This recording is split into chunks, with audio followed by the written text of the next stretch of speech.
Good afternoon, everyone. All of those who have joined, thank you for joining us. I'm Shalu Sharma, your host for today, and I welcome officially all of you to the 15th edition of the Bump Celebrations. So to communicate with each other today, we all will be using the chat window because, if a lot of questions start coming in, if you start unmuting, it will take a lot of time, and we want to respect everyone's time that we have committed.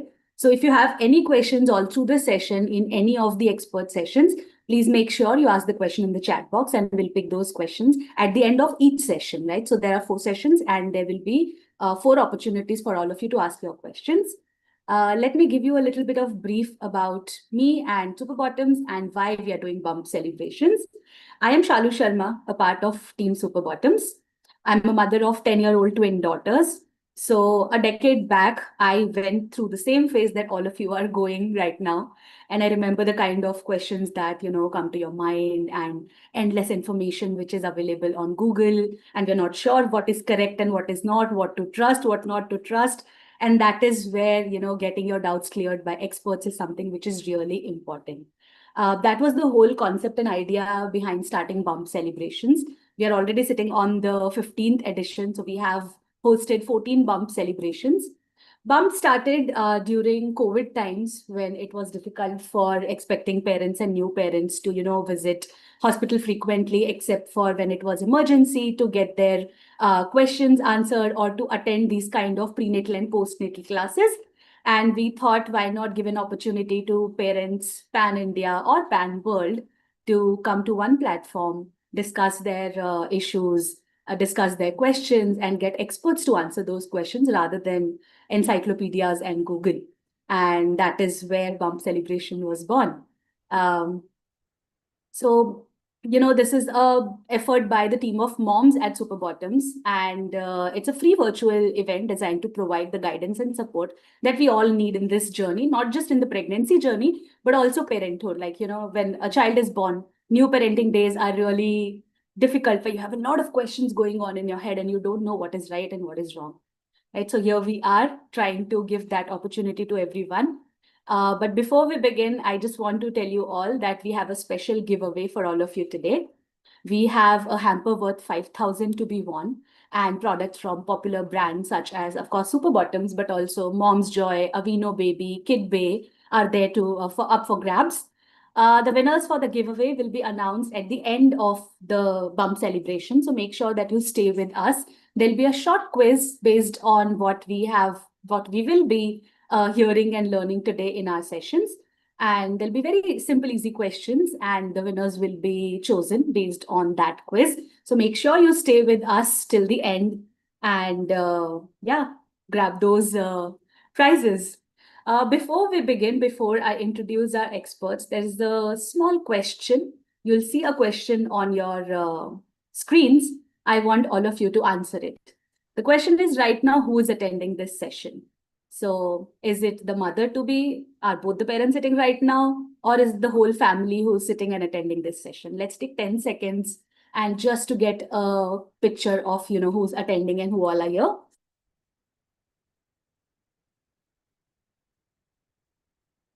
5 more seconds and I'll end this poll.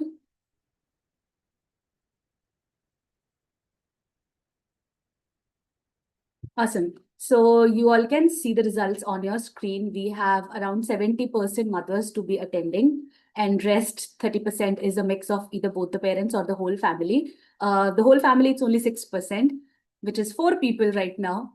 I would encourage all of you to just, give a shout out to your husband, mother-in-law, the caregivers in the family to come sit with you, attend this session. Because, as we all say, hear, and know that it takes a village to raise a child. And that is true. Like coming from a mother of 2 kids, I know that, raising the child is not just a mother's responsibility or just parents' responsibility. So I would request all of you to call all the people in the family to sit with you, to understand what this journey will look like for you as a new parent or as a person who's about to deliver a baby. Right? So let's do that. Let's call everyone and then we'll begin the sessions. Awesome. So without delaying any further, let me just quickly introduce the sessions and our guests, the expert speakers for today. and we'll move on to our first session. We have an amazing lineup of experts for pregnancy and baby care that will help you answer all your doubts and questions that you have in mind at this phase of pregnancy. And there are a lot of new parents as well, right? So we have with us Shivani Tyagi to talk about pre and post birth nutrition. We have with us Kausalya Rajkumar from Team Super Bottoms to talk about newborn cloth diapering. We have Dr. Rima Ranka to talk about partner support and communication, which is really important at this phase. And we also have Ambika Agarwal with us, who will be talking to us about postpartum health.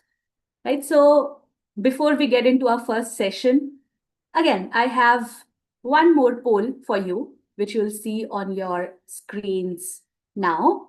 I'll read out the questions for you. The first question is, which nutrient is essential during early pregnancy to help prevent neutral tube birth defects in your child, right? Is it iron, calcium, folic acid, or vitamin D? The second question is, why is iron important in the postpartum period?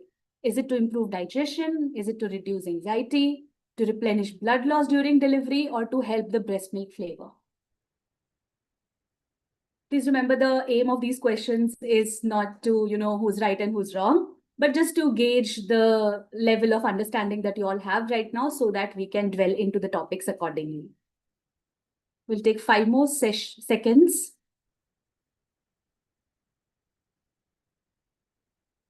All right. So here are results on your screen.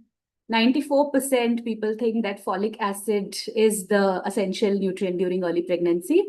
And 92% people think that iron is important to replenish the blood loss during delivery. All right. So I am no expert to answer this question, but we do have an expert with us. We have Shivani Tyagi with us, a mom, a parent coach, an NLP practitioner, and nutritionist passionate about making parenting simpler for all of us. She offers relatable guidance and practical tools you already have to navigate your journey with confidence. So let's welcome Shivani to come and share her knowledge with us. Shivani, over to you. Thank you so much, Shalu, for the brief introduction. I really feel, so grateful for this opportunity and to meet all of you here. Hi, everybody. So, as Shalu mentioned, I am a mom of a 3.5-year-old daughter, and also a nutritionist, a parent coach, and NLP practitioner. Just a brief introduction about myself. Can I see all of you? I know I'm not able to see all of you, your videos, because it's really feel connected to when I see the videos. Can I see all of you? Hi. Come to the chat box and say hi. Come on. Hi, everybody. How are you? We're doing this on Saturday weekend, but this is gonna be a very interesting one because the pregnancy, the motherhood, the parenting, it's a lifelong journey. It's not just the start of most of the times, hi everybody, I'm seeing your messages. Hi, hi, hello, hello, hello, hello. Parenting is the new start actually, in any motherhood period. It's not just the ending of anything. In my case also, and if everybody around me, it's a new phase in any mother's life, and it's a very beautiful phase, very, very beautiful phase. So just embrace it, enjoy the period to the most. I will not take much about this thing. Hi. So can we start, guys? I just want you to give me some thumbs up so that this session would be interactive. You can use the React, there's a React button, and you can see so many options over there so that this session look like that I'm not talking to a wall. Otherwise, I'm talking to somebody who's sitting there with me. Thank you so much, everybody. Thank you. You guys are super. Hi. So as I already saw on the first question that most of this in this session are moms to be and also dads to be.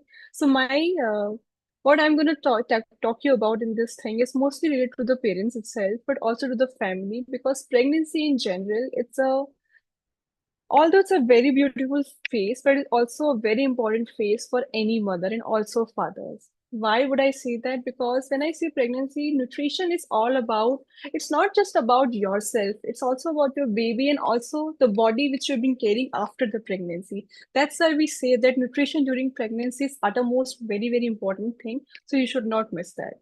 So I'm going to share my screen here. In case you don't see my screen, please give me a reaction or maybe you can type in the chat box so that I will work on that. Shall I start, guys?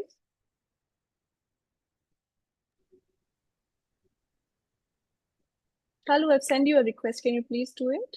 Yeah, I've given the access. Thank you so much.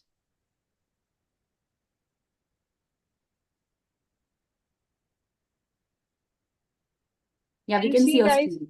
Can you see my screen, guys? So this was just a brief introduction about me. I will not go into detail into that. You can already go on my page and see what I do in general. So why nutrition is a very important thing. So nutrition during pregnancy is important. As you all know, it's a period of a 9 months time where we are nourishing ourselves and also our unborn child, which we also call as a bump or a newborn baby or whatever you want to call it as. But a healthy pregnancy definitely means a smoother delivery, and also the postpartum time after the pregnancy would be definitely be a healthier one if you choose to be stay a nutrient diet or in healthy way during the pregnancy time. That's why nutrition during pregnancy is very, very important. It's not just about that. Pregnancy is not really about many people around, during our ancestral time, during the old age time, they used to consider maybe, like pregnancy is a disease. It's not a disease, guys. It's a very important phase. So don't take it as a disease. You can work throughout your pregnancy. Of course, you need to take suggestions from your doctor, from your gynae, although because every pregnancy is different, every mother is different, every child is different. So we need to be, little bit, we need to consult our doctors, and then accordingly we can do everything. You won't even believe I'm just giving you my example. I was literally was not able to do any exercise during my pregnancy, but I was able to walk. I used to walk around 10 to 15,000 steps during my pregnancy. So I'm just giving a brief example that pregnancy is not a disease. It's actually an important period. But yes, nutrition is quietly equally important to that as well. So there are some important multivitamins, some minerals which we pregnant mothers need to take it without any doubts. I've seen that you guys already know about the folic acid, why it is very important. Folic acid is really, really important, and you need to start the folic acid before even conceiving 6 months prior to the conceiving stage. Because folic acid, the reason why folic acid you need the folic acid in your body is because folic acid generally what happens is it stays in your body, and when you conceive your child, you actually able to give that folic acid to your child throughout the pregnancy period, and it will stay into your body till the time you get deliver your child. So that's why any supplements, whatever supplements your gynec is been suggesting to you, don't ignore. You have to take those supplements. These are very, very important. Very, very important. Although you can also get these supplements from the food as well. But what happens is in our general diet, whatever we eat, the multivitamins, so all these vitamins are not really present in the food. That's why the supplement which is given by the doctors, it's very important. Iron. Most of the women ignore the iron. The reason because iron causes constipation. In every 80 to 90% cases, iron tablets causes constipation. It's very common, but we need to take the iron because you need iron during delivery. You need iron after delivery. You need iron throughout the pregnancy because your blood volume gets increases. Your body is been preparing for the newborn child and for yourself. You need that iron thing. So you cannot skip that iron. And of course, you can include sources, which are the good sources of iron, like lentils, spinach, nuts, and seeds. But remember one thing, don't eat iron tablet with calcium tablet iron because if you eat both the tablets together, it will not really help you. So you need to maintain a particular gap of 3 to 4 hours between iron and the calcium. And if you want to take a iron, for example, I just give you a very simple example, what I give to my other consultants and parents as well. Like for the kids, for example, if you want to have a good iron rich diet in your child's diet, what you can do is simple dal, simple lentils, what you prepare in your house, just squeeze some lemon into that. So what I am doing right now is I'm adding a vitamin C, any source of vitamin C, to iron rich product, so that the absorption of iron gets double. That's why we say always consume iron with vitamin C for better absorption and not with the calcium, because calcium generally hinders the iron absorption in the body. I hope this conversation is not boring. Can I see some of the reaction, guys? So calcium and vitamin D, as all of you know, you need to take the calcium vitamin supplements right from the start of your pregnancy because it helps your unborn child. Because what happens is calcium vitamin D, they both works in a simultaneously parallelly. They both work together. And you have to start it from right from the first trimester itself, not from the second trimester, because your body, your baby's body, which when you conceive the child, the small parts of the first the part which has been preparing is the teeth and the bones. It's very important. You cannot just skip, because your body, because you need calcium during post pregnancy, during the breastfeeding as well. You need the vitamin D after pregnancy as well. So whatever supplements you are taking it, don't consider that this is only for your baby. This is for you also. I always say pregnancy, parenting is not an end of an era. It's actually the beginning of a new things for you and for your child and for your family. So start thinking like that. And then the omega-3 fatty acids, everybody knows about omega-3 fatty acids. It's very important. It's important for the brain and eye development, for the newborn child, and for mother as well. Again, omega-3 fatty acids you can consume from the diet, but mostly our diets generally are not rich in the omega-3 fatty acids. So we need to take those supplements. So whenever you're going to your gynec visit, ask those questions. Always prepare whenever in every gynec visit. What I used to do is, or what I used to actually suggest my client is, I tell them whatever questions you have in your mind, now just ask them. Don't hesitate that what doctor will think, because rather than going to the Google, it's always better to ask the gynecologist or the any authorized person, so that the information you will be having is a perfect information, not just the unvalid information from the Google. Ask questions. Always ask questions, moms and dads. Asking questions is not gonna, it's actually gonna help you in the longer term. Protein and fiber. We need protein. We definitely need protein during pregnancy. You can consume protein powder, which are pregnancy safe.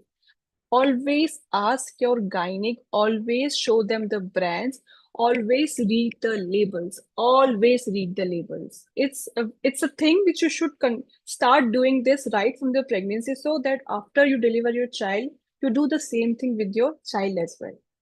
Reading a label is a very important thing, guys. Very important, which we should not miss at any point. And the products which are, and why do we need a fiber in pregnancy? Because what happens is, first trimester is okay. Like for some women, it's trimester is mostly like a very lethargic period. It's a very, where they want to rest. The bodies just start to prepare. But during the second trimester, when the baby is growing, when the uterus is growing, we actually experience a heartburn. We experience acidity. And all of these things, we need to, these are the normal symptoms of pregnancy. These are not abnormal things. It is absolutely normal. But every pregnancy is different. Not every mother experiences the same thing which you will experience. So you need to do certain small things. For example, 1 second, guys. Yeah. You need to take the prenatal supplements. It's a must thing. Always start, whenever you're planning to conceive your child, start taking folic acid, but please go to the doctor, ask questions. Don't hesitate, ask as many questions as you want. Start eating small, frequent meals. If you have a problem of nausea, if you have a problem of heartburn or acidity, start eating small meals instead of eating 2 to 3 meals only. Every pregnant woman should eat 5 to 6 meals. And when I say 5 to 6 meals, you actually need to divide those meals, because you cannot just gulp up one thing at a time. Because it's not comfortable actually. That's why nutritionists suggest or dietitians suggest you to eat 5 to 6 meals. Divide those 5 to 6 meals throughout the day. Just whenever you eat something, just don't just lie down on the bed. Just walk for even for 5 minutes, walk in your household, in your room. It's gonna help you, because what actually happening is your uterus is growing, your body organs are adjusting, so it gets very uncomfortable. I'm not saying you that you have to, do the marathon, or you need to do the strength training, or you need to do anything. It's just simple as that you need to do certain things so that it will be helpful for you only in longer term. Pregnancy, cravings during pregnancy is such a normal thing. 1 second. Yeah, I'm so sorry. My laptop got discharged. It's a very normal thing, and you must have also heard that that cravings during pregnancy is it real or no? It is real. It's absolutely real. But if you try to, basically you need to see the options. You have to see if you are having a sweet craving. So instead of eating just the chocolates and just the sugary things, try to replace those with some makhana or some nuts or maybe some piece of a dark chocolate. I'm not saying that you have to do it this every single time, but most of the time, eating well balanced meals throughout pregnancy is gonna help you after delivery also when you are facing your when you're struggling with the body weights.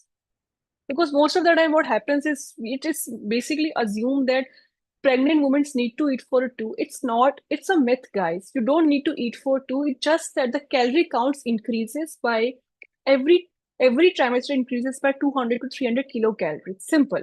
And eat when you get satisfied. Don't overeat because overeating is gonna create a problems like acidity, heartburn. That's how the problems arises. Avoid processed foods as much as you can. You can drink normal tea. You can drink homemade chas, coconut water, the chia seeds. You can eat those, all those things. But always consult your doctor, always. And some sort of physical activity, but always after consultation with doctor. When she says or he says, okay, you can do it, please do it. Hydration is very, very important during pregnancy because low blood pressure is a very normal thing which starts from the end of a first trimester and gets peak up to second trimester. So hydrating yourself is very important. Very important. And now we are going to talk about as I don't have very enough time here. So I hope I'm not rushing here, guys. Are you guys getting it what I'm trying to say you here?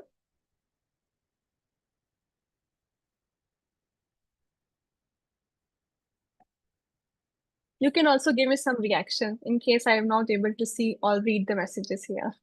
Yeah, people are telling on chats that it's clear, they are able to understand. Okay, thank you so much, Shalu. So, the 9 month pregnancy, the 9 month, the period is the most beautiful phase in any mother's or a father's life. Please enjoy it. Please enjoy it. And after pregnancy, which comes the post pregnancy or postpartum thing, the first, which normally called as the fourth trimester, it's a very important one.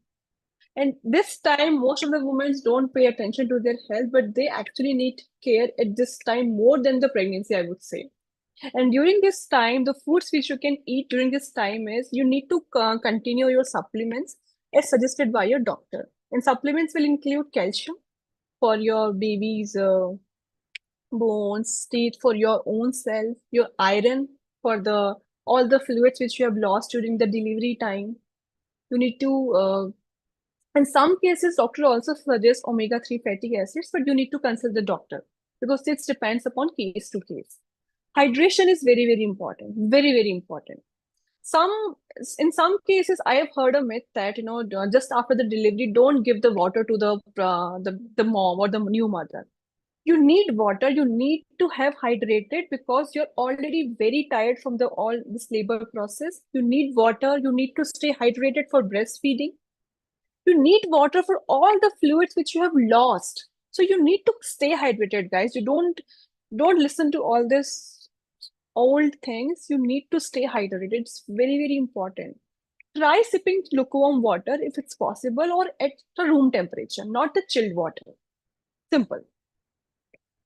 Opt for 4 to 6 smaller meals again. If you're breastfeeding, keep a box of a healthy, homemade some nuts or something, like makhana, the cashew. You can just your moms or the relatives. What we every family's every tradition wise they prepare something. Keep it at your bedside table when you're breastfeeding, so that you can just eat those things. And if possible, try to just roam around with your baby in your house only.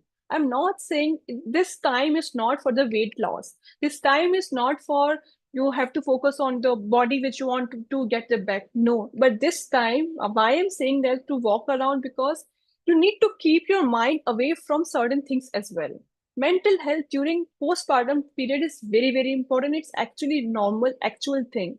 It's a new thing. It's not a new thing that postpartum depression is the old thing. No, it's actually very, very normal. So you need to keep your mind away from all those going in the environment so that you just have to walk around in your house, because when you eat a wholesome meal, when you eat a well-balanced meal, you're actually, satisfied, you're actually happy. And when you are happy, your baby's gonna happy. So it goes around that way. Listen to your body always. Don't overeat. Eat the food which you when you feel satisfied, when you feel, okay, I am done, then stop it. Most of the moms I'm talking about, I'm not pointing anybody here, but many of the moms overeat in the case because you're just and the most difficult thing, the most problematic thing is we eat the food when we are watching the TV. Like I, as a parent coach, I always say this to my all the clients as well. Screen time and the meal time should not go together, and this goes with us adults as well. So don't eat your food with the screen because that's in that way you're gonna overeat those things. So just stop it right away.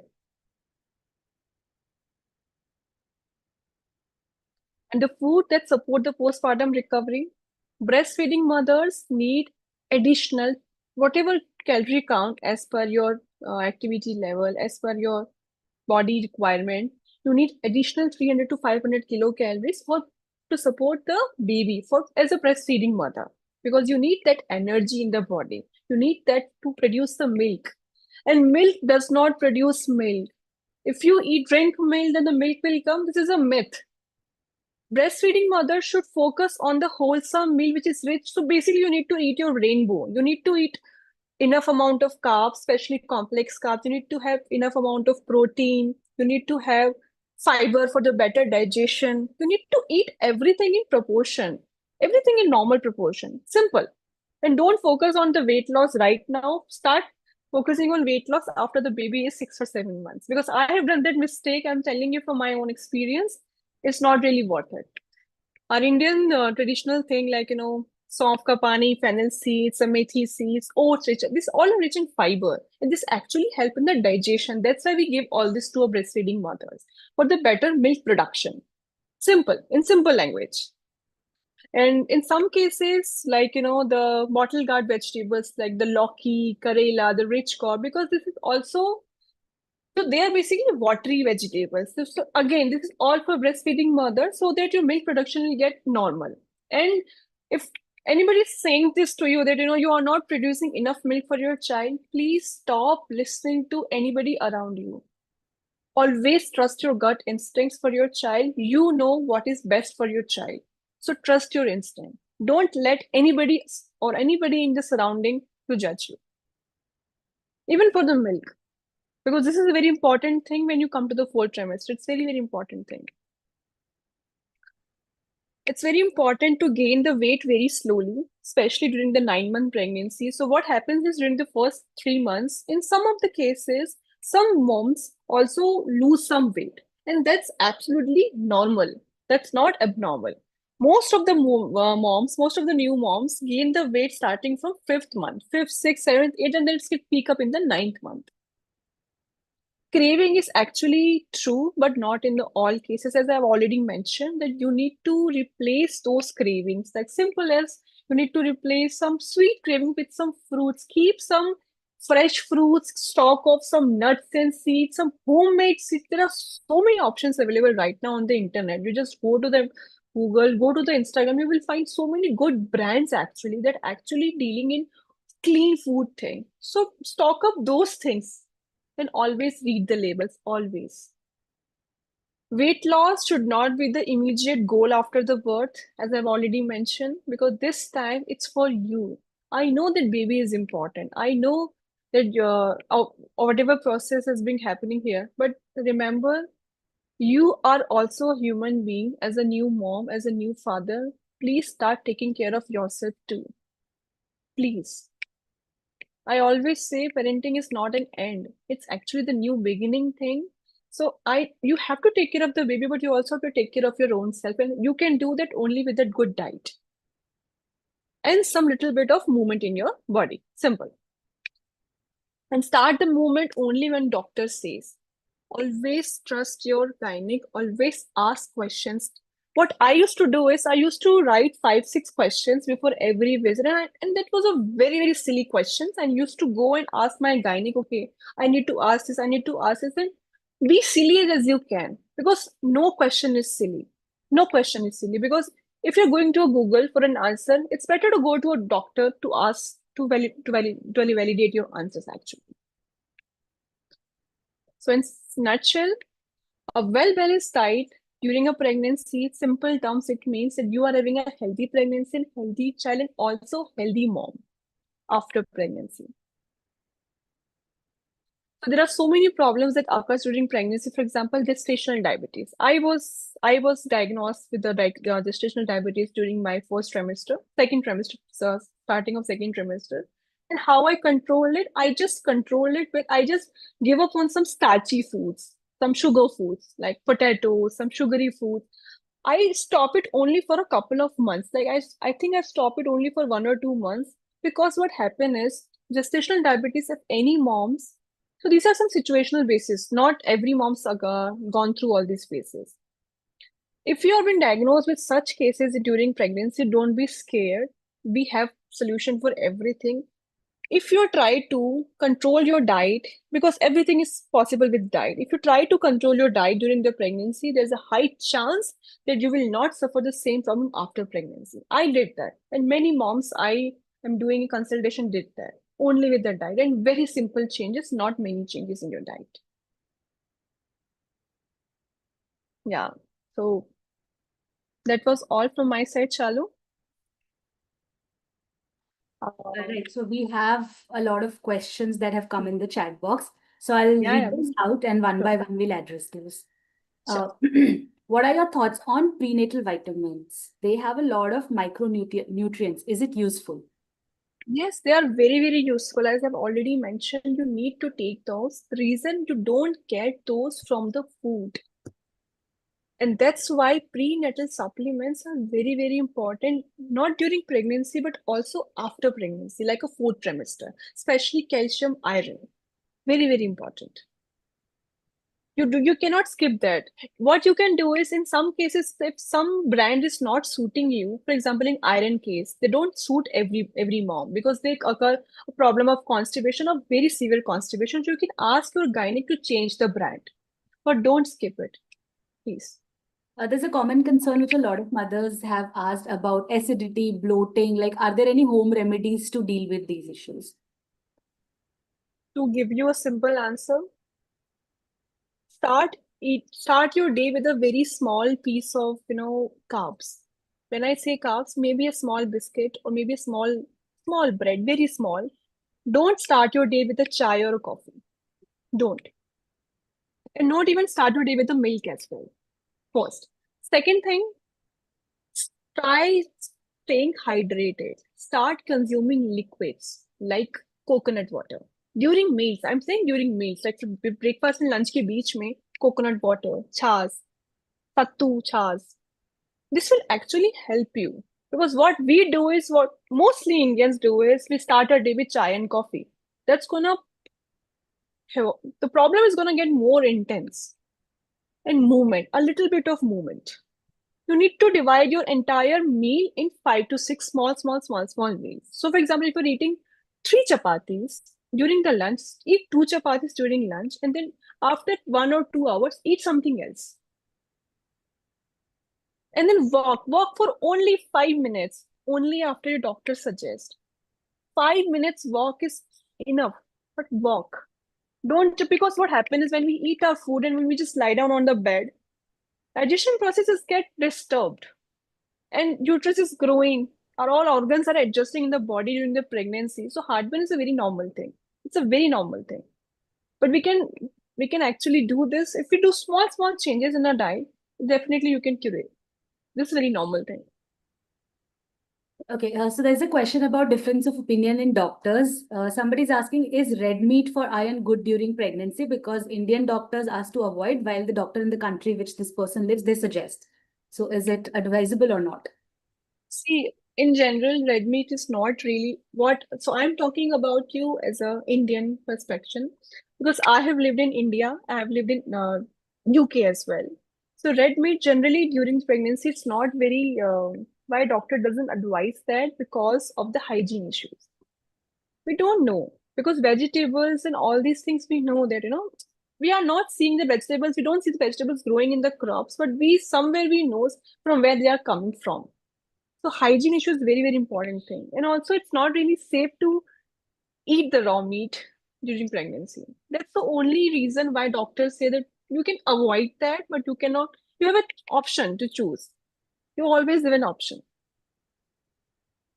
Okay, so Maitri is asking, she has a question about fasting between the dinner and breakfast. If she has not eaten anything for like 12 hours and in the second and third trimester, will the baby get affected with loss of nutrition if the fast is that long every day? A baby will not get affected, but your health will get affected. So, because when you do a fasting of this much of time, especially 12 hours, what happens is you will woke up with the acidity. You need to consume 12 hours is a very long time for health, for pregnancy. For example, if you eat your dinner by 7 and you're sleeping at around 11, then you need to consume something around 9 or 10, 9:30. You need to eat something because in the morning when you will wake up, you will face a problem of acidity and vomiting because this is a very long time. Baby will not have, you will don't worry about baby at this moment. Please worry about yourself too, moms. You need to eat something. I'm not saying you need to eat a proper meal, maybe small snack like a makhana or the roasted chap, anything like very any fruit, any small thing. You don't need to do intense cooking at that time, but eat something, something. Shivani, there are a few questions. I'll club those in a common Yeah, umbrella. A lot of moms are worried about their weight gain and are asking if they should skip certain foods like carbs or fats and all to regulate their weight. So, during what pregnancy, during pregnancy? Yeah. I actually relate with this question a lot because I was the same person. So you can choose. You always have an option. So I'm not saying that fat is a bad thing. Fats are good, carbs are good, but try to balance those. For example, how I can do that? If I am eating, let's say if I'm eating my lunch, in my lunch, in North Indian, I'm talking because I'm from North India, two chapati, sabzi, dal, salad, and everything. So I'm gonna do is I'm gonna skip one chapati. I'm just gonna eat one chapati, but I'm gonna increase the quantity of dal and the fiber and chars and salads. You need to balance those things because weight gain during pregnancy it actually hampers a lot of mother after because it's not simple to lose the weight after pregnancy. But right now, don't just focus on weight. Try to as much as active you can and please focus on your diet. Start consulting a nutritionist or even dietitian. They will give you a wholesome diet which you can follow throughout the pregnancy and without even compromising your newborn child, or even your health. Protein is a very important thing. You know what? When you eat protein, you stay full for a very long time. You don't feel hungry. When you eat nuts, you stay full. That's why we say, na, ki don't replace this with some sweet sugar thing. Once in a while, it's okay. It's not. I'm not saying that you have to be very strict with that. No, but try to make a balance. 7 दिनों में से 5 दिन तो कर ही सकते हैं. 4 days तो कर ही सकते हैं. It's our body. There is again one like umbrella question. I'll club a lot of questions under that. There are a lot of questions which are around. I read about this. I saw a video about this. I'll not read all of those questions, but I just want your opinion on things that we read on internet or we see a lot of videos. What should be the ideal approach? Please, guys. I'm also myself a mom blogger. Even before coming to any mom blogger, any Google, any YouTube, anywhere, do your own research. Your gynec, your pediatrician, they are the best person because I give a suggestion. See, I will take my own example. I will not quote anybody here. I can give you an example. I can give you some strategy which have worked with many parents. But your situation is different. Your family is different. And that different thing, the only your doctor can tell you. Stop Googling. This is the worst thing you can do. Please stop Googling right away. Whenever you have questions, take your mobile in the notes, start writing those questions. And whenever you visit your doctor, ask those questions. Questions can be as silly as it can, but please ask them. Please. Because that person who is sitting over there, it's their job. I am doing or anybody is doing, they're also doing their job. Then I'm not saying that they're the wrong people here. But you need to see that, because we are giving a suggestion as for the general basis. But every person, every family, every mom, every child is different. That's why we say, na, take a one-on-one consultation. Because we need to understand the entire history. And your gynec actually knows ki what is the history of that person. And according to that, they will give you suggestions. So Yeah. start reading books, invest in the books. I read so many books during pregnancy, so many books. That's why my daughter loves books.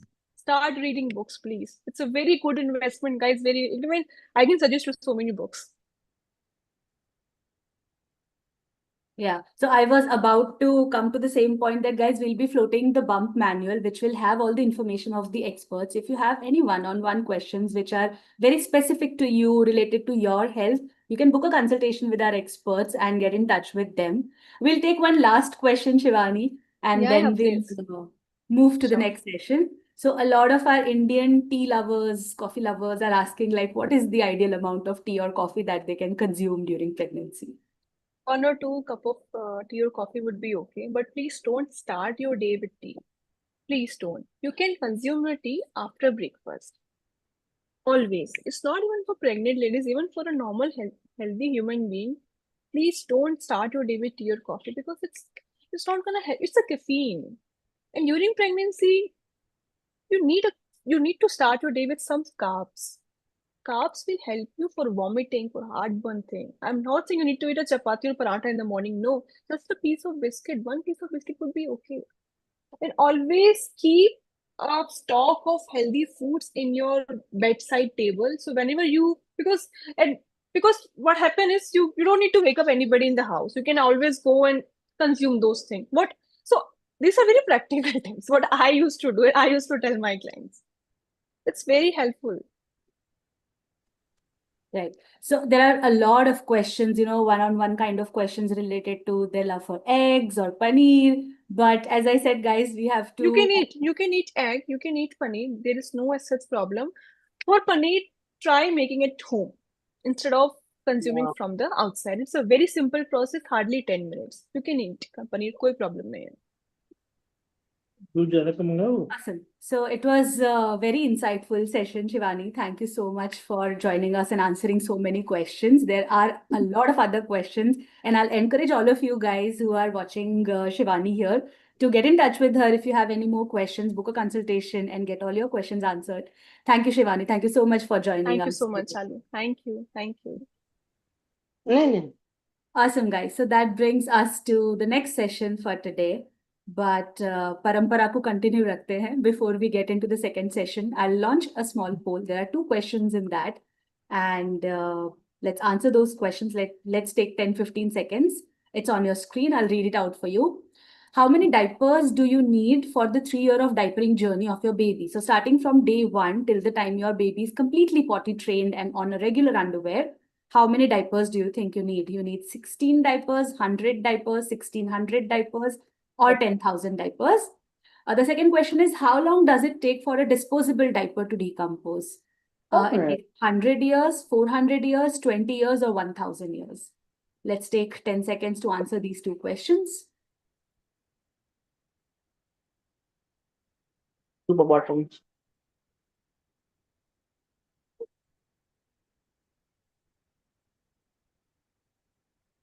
मैं और रुबीना से थोड़ा inspire हो रही हूँ. मैं कि 10 दिन में अगर उठना है तो लंगोट तो धो ही सकती हूँ मैं. I would request all participants to please keep themselves on mute. कर लूंगी मैं. गाना बजाना है. बच्चा निकाल सकती हो.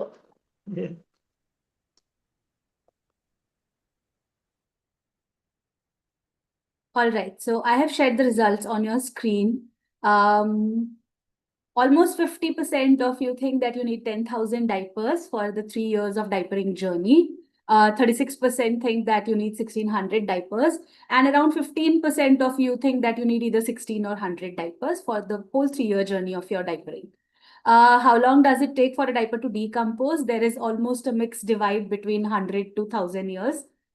So again, I am no expert to answer these questions for you, but we do have an expert today with us who's going to talk about this. We have Dr. Kausalya Rajkumar, a dedicated doctor and a passionate mother to a beautiful 5-year-old girl. Her cloth diapering journey began when her daughter was just 7 months old after struggling with rashes that she got from the disposable diapers. She was skeptical at first, but then she tried cloth diapers on some friend's recommendation and instantly fell in love with the soft fabric, adorable prints, and the comfortable fit. What started as a trial turned into her full time switch, even during travels and vacations. She experienced firsthand how gentle and eco friendly cloth diapers can be. And today, she is not just a cloth diapering mom, but she works with Team Superbottom. She's an expert who supports other parents through the WhatsApp communities that we have. We'll also be sharing the link for these WhatsApp communities with you. You can join there. And these communities are not just about cloth diapers and the issues related to cloth diapering, but everything that a parent would need to discuss and know is being discussed in these communities. So, Kaushalya, over to you. Okay.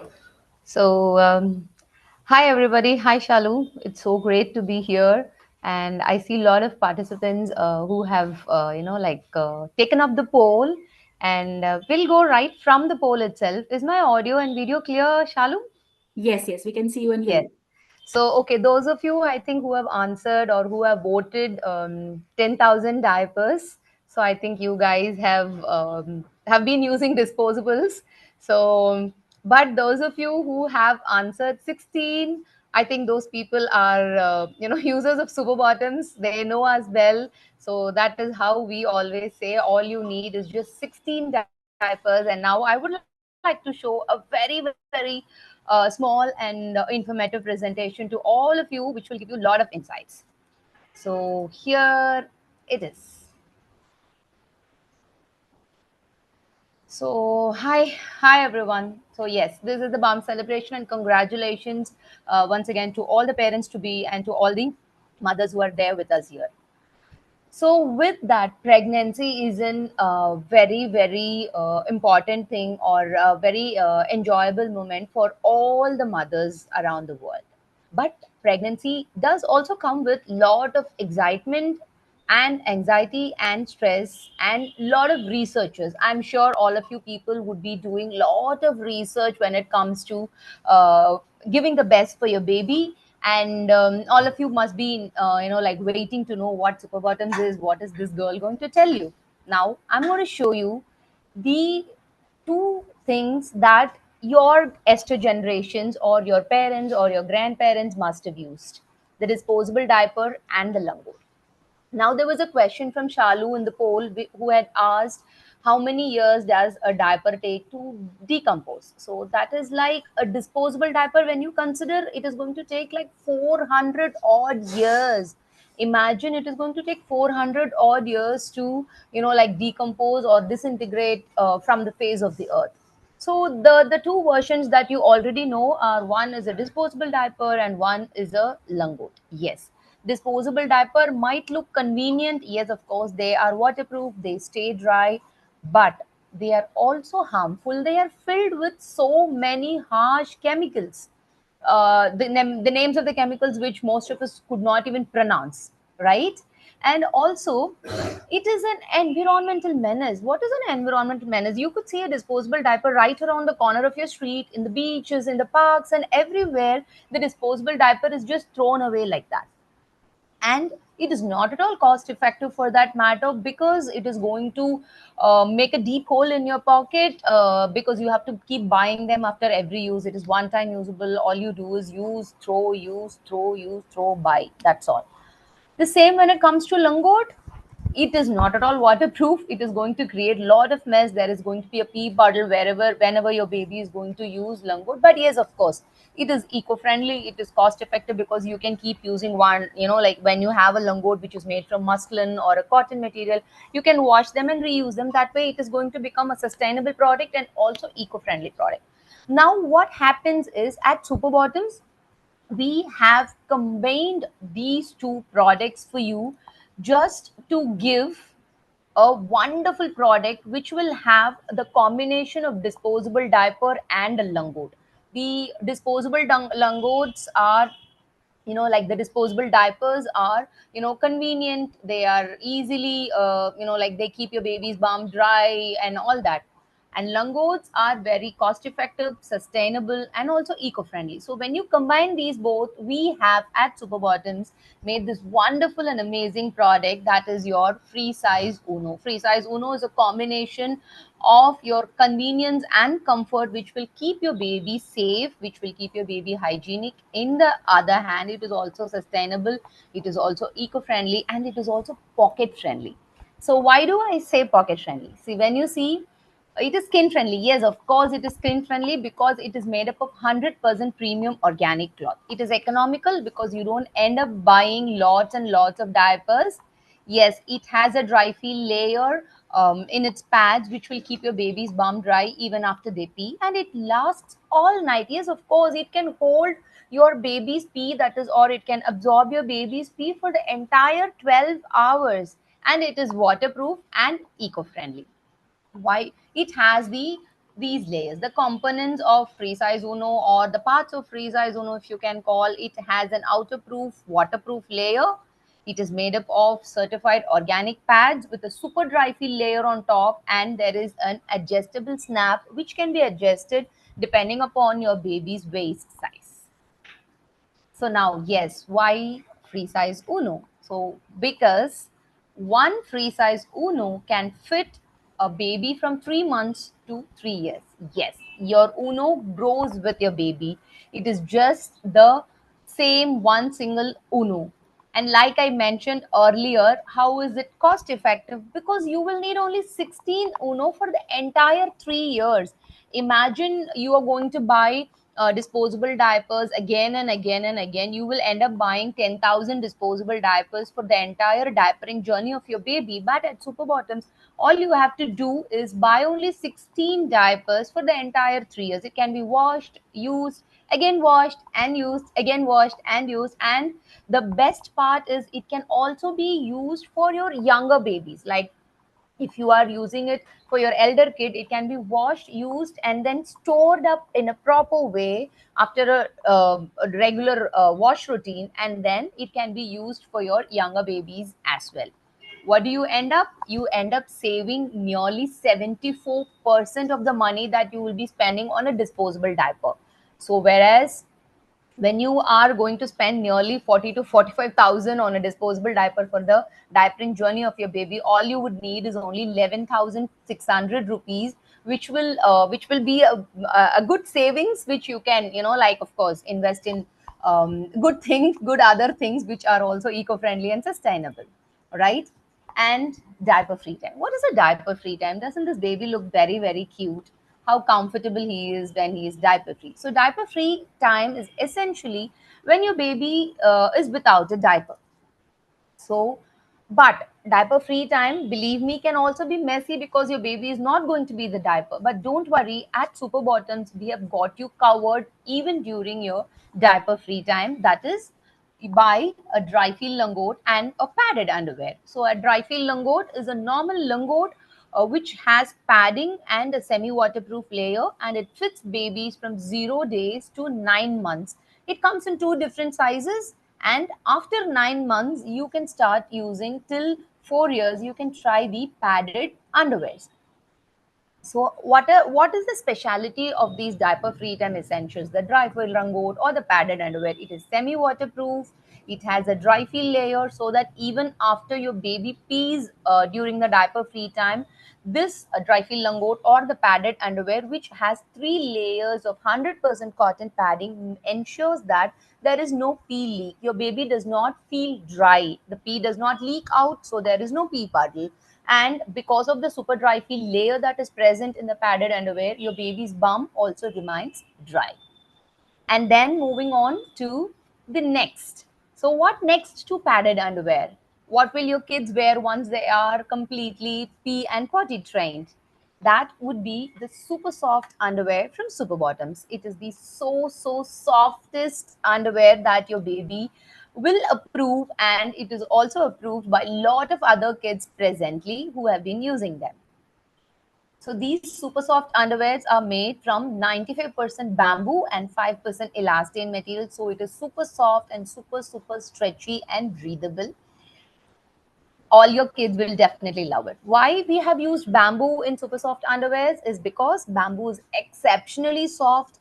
It has an antibacterial property and it is also durable, which is perfect for any active kid.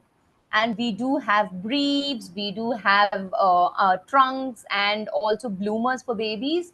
This super soft underwears does not have any tags inside, like as you might buy a lot of underwears for your babies, you might see the tags which are on the insides. So we at Super Bottoms keep this point in our mind. We don't want the kids to feel scratchy, so the tags are not inside. They have a very very gentle elastics and they are non-toxic as well. So what is this new addition? So this new addition is a padded pajama, which has come in beautiful solid colors. Though we have printed padded pajamas as well, this is a new launch from Super Bottoms. This padded pajama is similar to your padded underwear, which can be used for your diaper free time. There are cotton paddings which can be, as shown, which can be removed or extended outside while you dry them. So this makes their drying also very, very easy. It has a U-shaped design which makes it comfortable for the babies to wear. Why padded pajamas?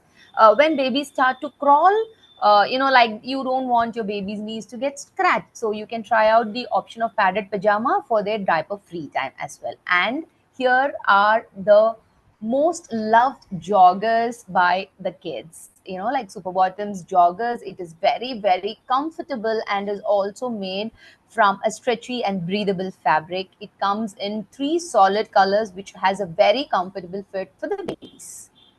So, and then all of you must have wondered, okay, these people have Super Bottoms has only products for the kids. No, we do understand the needs of a woman, the needs of a girl or a postpartum mother. That is why we have our period range products. So the period range products are Max Absorb period underwear and Max Absorb incontinence and bladder leak underwear. So what is this about?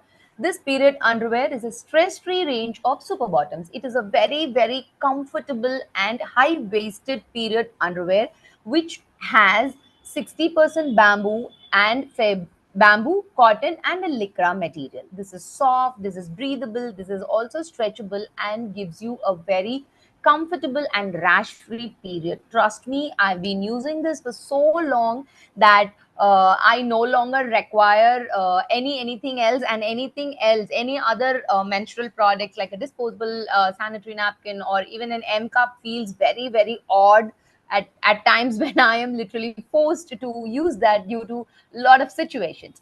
But this period underwear from Super Bottoms, the Max Absorb period underwear, gives you a full coverage because it is high waisted and also it has an absorbency of about 8 hours. On the other hand, for safety and hygiene reason, we also recommend to change these. We also recommend you to change these period underwears every 4 to 6 hours. Also, this can be used for your postpartum bleeding as well. The material is super stretchy, it is soft, it is antibacterial and also stain proof and leak proof. And it comes in 8 different sizes starting from double XS to triple XL. So yes, this is an ode to our Moms Connect team. That is our customer care team. Our Moms Connect team is a group of moms who speak 11 different languages. Our Moms Connect team operates in 11 different regional languages, and there are moms who have cloth diaper their babies themselves. So they will support you in all your cloth diapering queries, right from helping you out with choosing the fit for your baby, choosing the right diaper for your baby, depending upon your baby's age. They will take care of all your laundry related issues. They will take care of all your fit issues, leak issues, and everything. Yes, we have them. And don't hesitate to reach out to our Moms Connect team who can help you out to have a wonderful and a smooth cloth diapering journey. So yes, and we are there as Parent Tribe Super Bottoms in Facebook and also in WhatsApp. Like how Shalu had mentioned earlier, she will also be sharing the community links, WhatsApp community links. You can join there for all the other cloth diapering related queries. We have our team to support you there. And yes, we are also there in the app, and you can Buy our products at www.superbottoms.com. Thank you. And now I'm ready to take all of your questions. Thank you so much, Kaushalya. And there are a lot of questions, so be a little Oh, braced up. okay. But just to tell you guys, I have shared the community link in the chat box. You can click on that and join the community as well. Kaushalya, a lot of questions about washing routine and whether there'll be stains in long run, whether the diapers will stink in long run. Can you throw a little light on the wash routine, how that could be made? Yes, yes. So, like many people think, cloth diapers. So, there are two basic things that comes to everybody's mind. One is, can cloth diaper be efficient to hold my baby's pee? Yes, I have spoken to you about that. Yes, the cloth diapers, the free size Uno, can hold your baby's pee for about 5 hours daytime and for about 10 hours nighttime. And if you want to increase it, yes, we do have booster pads and universal boosters which can help you increase the absorption time during nighttime diapering, right? And the second thing is, washing cloth diaper. Everybody has so many different myths about washing the cloth diaper that it is almost difficult for a first time parent to understand the laundry. But I'll make the steps of washing cloth diaper very, very simple. All you have to do is remember four simple steps. Like even at home when we are doing laundry, I think we have certain terms that we usually follow at home, while we wash our daily wear, right? So similarly, we do have four simple steps in laundry. One would be a pre-wash, second step would be a main wash, third step would be using a recommended detergent, and fourth step would be drying them under direct sunlight. So while we start with the first step, the pre-wash, all you have to do in pre-wash is use a little detergent and rinse the soiled diaper under water for about 2 to 3 times. This cloth diaper is, like be it free size Uno or be it dry feel langot or be it free size Uno, everything is both hand washable and machine washable. So you don't have to worry thinking that should I hand wash my diaper, should I machine wash, will it be compatible with machine wash? Yes, we think about you. So it is hand washable and it is machine washable as well. So during pre-wash, use a very little detergent, preferably 1/4 of the scoop that you usually use, and then rinse them nicely under water for about 2 to 3 hours if you're going to hand wash it. In the same time, if you're going to machine wash it, all you have to do is run a cycle of about 15 minutes in your machine. That's all. Your pre-wash is done. So what is the importance of pre-wash? Pre-wash tries to remove all the almost 90% of the pee that has been absorbed by the soiled diaper is removed during this pre-wash. And what about the next step is the main wash. So what do you do in the main wash? Just soak them along with your regular laundry clothes, that is your regular load of laundry at home, and you can give it a cycle of about 45 minutes or 50 minutes to 1 hour depending upon your load of laundry. Isn't that very easy? Like you don't have to wash your cloth diapers separately from your regular wear. All you have to ensure is give a good pre-wash. And third step would be use a detergent powder that is non-scented or non-fragrance. That is like like the flavors which are present in the detergent powders like rose, lemon, and all. These are all added chemicals. So we try to tell you, like, use a basic variant of Surf Excel, Surf Excel Matic, or anything. Otherwise, you could also try Super Bottoms laundry sheets, which are available on our website, and dry them under direct sunlight only for about 2 hours. Just 2 hours are more than enough for a machine washed cloth diaper or a machine washed free size Uno to be completely dry. But if you're going to hand wash them and you feel the diapers are slightly damp or slightly wet, because they are hand washed, it could take a little extra time. So in such situations, you can just dry them under direct sunlight for about 2 hours and move them to shade. That's all. It is pretty simple, right? Pre-wash, main wash, use a recommended detergent, preferably a basic variant without the added flavors or added scent, and then dry them under sunlight for only about 2 hours. That's all. And it is very, very easy, and your diaper is going to be fresh as new to be used again. So there are some questions regarding the all-night diapering. If the Okay. baby is in diaper for the whole night, will it cause rashes or infections for the child? Can you talk a little about that? Yes. Okay. So we are talking about cloth diapers. Cloth is basically, like the free size Uno. Like I will show you this. Can if all of you can see. So is my I think I'm not. Ah, yeah. So this is how your No, soaker we pad can't. is. You can't. Okay. This.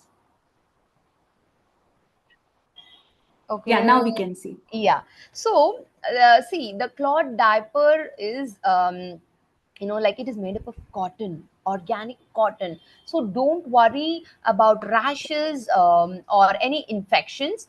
But also you should have a point to remember, when even if you're cloth diapering your baby, you have to change them at regular intervals. Change the diaper every 4 hours to every 5 hours to ensure that there is no poop accident, because babies not only pee in the diaper, they also poop, right? So because of that, you don't want to leave your baby unattended in a cloth diaper. If the baby is pooped, definitely it will have some infections in the longer run. Okay. But using cloth diaper as such will definitely not give you any diaper rashes. Yes, of course it can be used overnight along with the booster. The one I showed you is the main pad, and this is the booster pad, universal booster. When you use this universal booster, you can extend the time, you can extend the nighttime diapering to about 10 to 12 hours as well. And I also want to add here, guys, that if you properly maintain the hygiene of the diaper, it is washed properly, if it is sun dried, because sun kills the bacteria mostly. If you maintain that hygiene, then there are negligible chances that your baby will have a diaper rash. A lot of parents, what they do is that if I add a little extra detergent, it will be extra clean. No, that leads to build up in the diaper or any cloth that your baby is wearing. So use only the recommended amount of detergent, a fragrance-free detergent, as Kaushalya mentioned, and then I don't think you'll ever encounter a diaper rash problem because of that. Yes, Kaushalya, very some people are also asking about the period underwear. Like, does it hold a heavy bleeding if I have a heavy flow? Can you talk a bit about like what is the concept and how the period underwear helps during the periods? Yes. So I would like to show you the period underwear first. So this is okay. I'm lost. Okay, here. So this is the period underwear from Super Bottoms. So this period underwear can help you in your heavy flow days, in your postpartum bleeding as well. It will hold. It is made up of 4 layers of padding, and it comes in 8 different sizes. Why do I say it is going to hold? Because it is high waisted, you will not face any leak issues, and it has a broad base padding so that it ensures no leakage from all the sides. It is antibacterial as well. We have used bamboo fabric, which is also antibacterial in nature. So yes, of course, it will hold your heavy period days as well. It can be used for about 8 hours, but for hygiene reasons, please do change them every 4 hours. And the wash cycle remains same for the diapers as well as the period panties. It's Yes, wash. Yes, similar. yes. Wash cycles remains the same. All you have to do is once you're once you're going to wash the period underwear, just rinse off the blood nicely, and then you can do the main wash and dry them under sunlight. Once after every cycle is done, you can preferably give them a hot water rinse if you like. Barsha is asking, please talk about the new Uno free size with Velcro. So I see that Barsha has been following us and she knows about the new launch. But just to add, Kaushalya, can you talk about all three variants of Uno, like the Velcro, the snap button, and the pull-up pants, and tell us like for what situation which one suits best and why three variations? Okay. Okay. So I'll tell you about the free size Uno first. So the free size Uno, like I had shown you earlier. See, this is okay. This is the free size Uno, which comes with a snap. So there are upper rows of snap and lower rows of snap. So this is a free size Uno. It has an like dry feel layer inside, and also an waterproof outer layer. And this comes with the soaker. So this is one variant. This is called free size Uno. The next Uno could be your, like how Shalu said, this is your pull up style diaper. So here it comes with a broad waist snaps.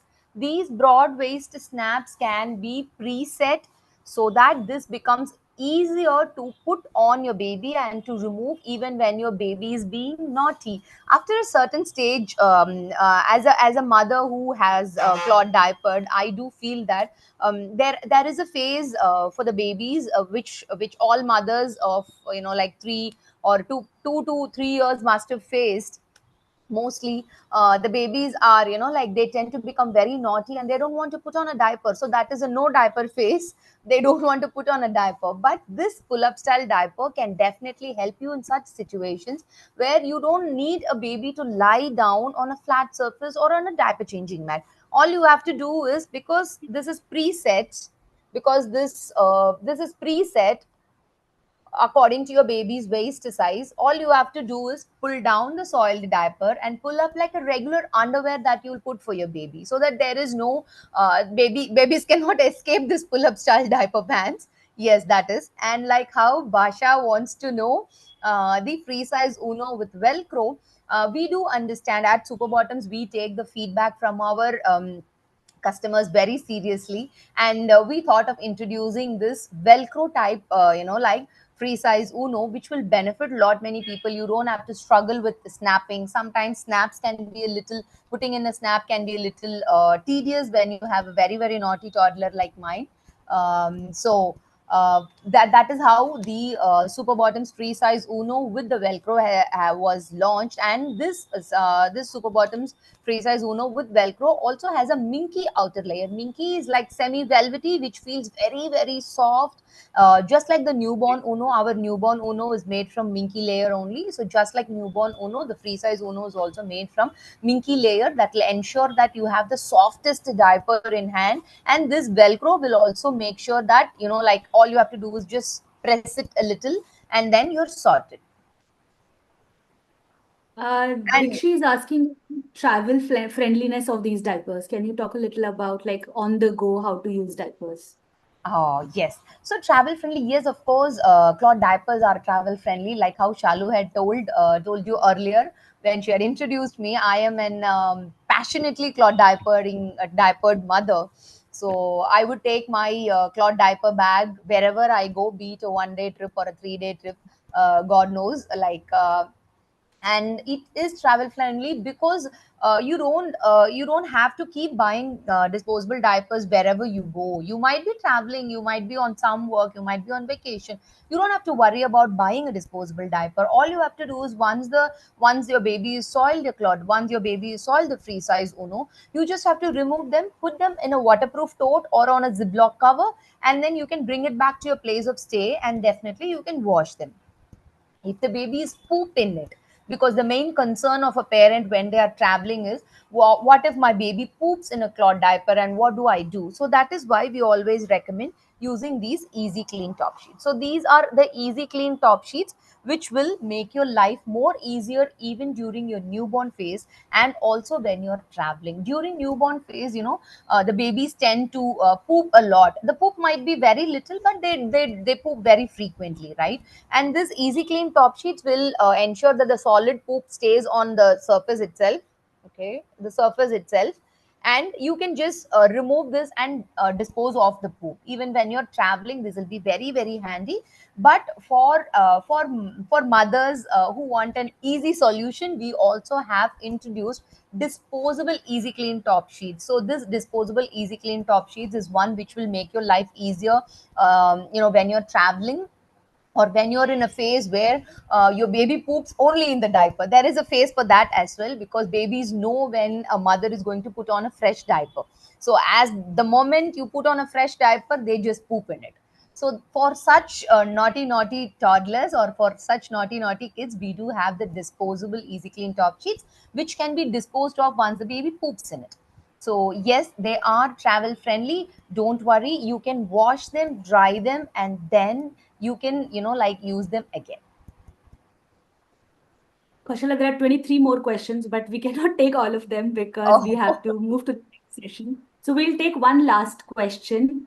Before that, I just want to let you guys know that I've shared the community link and I'll share it again after this session so that you all can come join there. And all these questions that you want your answers to, you can ask us. Some people have also asked some questions about claims about being antibacterial or other claims we have. I just want to add here that we are a very renowned #1 cloth diapering brand in India. None of our claims are just hawa mein baat. We do have backup of all of these claims, but do write to us, do message us, and we will answer all your questions that you have. The last question, let's take Kausalya, that can we use Dettol to wash the cloth diapers? Okay. So the using of disinfecting liquids like Dettol or anything, we do not recommend them at Super Bottoms. All you have to do is just give them a regular laundry wash. Like I said, pre-wash, main wash, use a recommended detergent powder or use the laundry sheets from Super Bottoms and then dry them under sunlight. However, you can give them a hot water rinse every 15 days. That is all it requires to maintain a cloth diaper for altogether 3+ years, which can also be passed on to your younger ones. Refrain from using the antiseptic or antibacterial liquids like Dettol or Comfort, which gives you the flavor, or even after wash. Please do refrain from them. They will just get stuck to the pores. There will be tiny pores in your cotton pads which tries to absorb the pee. So when these Dettol or anything gets absorbed there, or it is going to stuck up there, the absorption capacity of the pad will reduce over a period of time. So we always recommend, do not use Dettol of anything.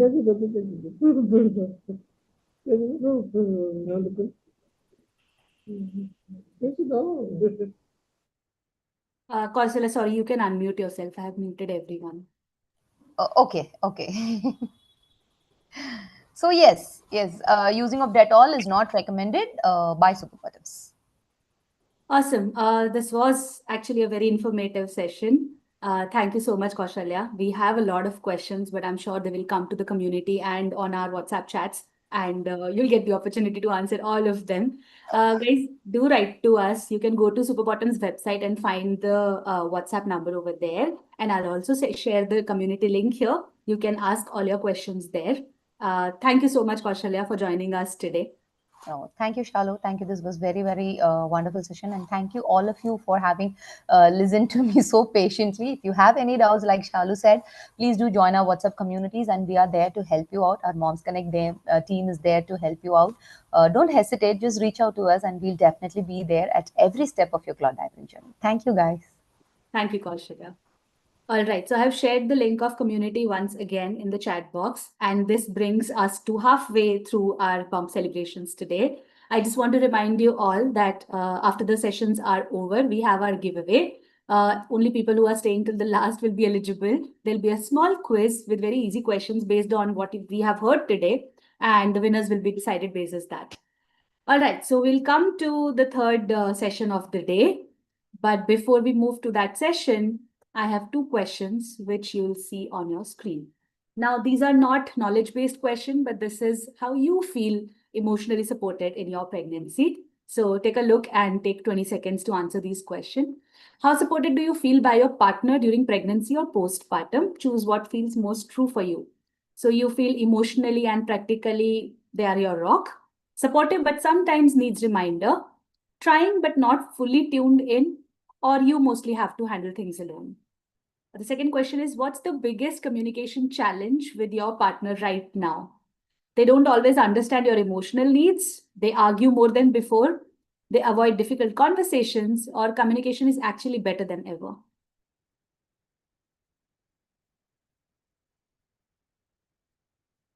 Let's take 5 more seconds. Awesome, 100% people have answered.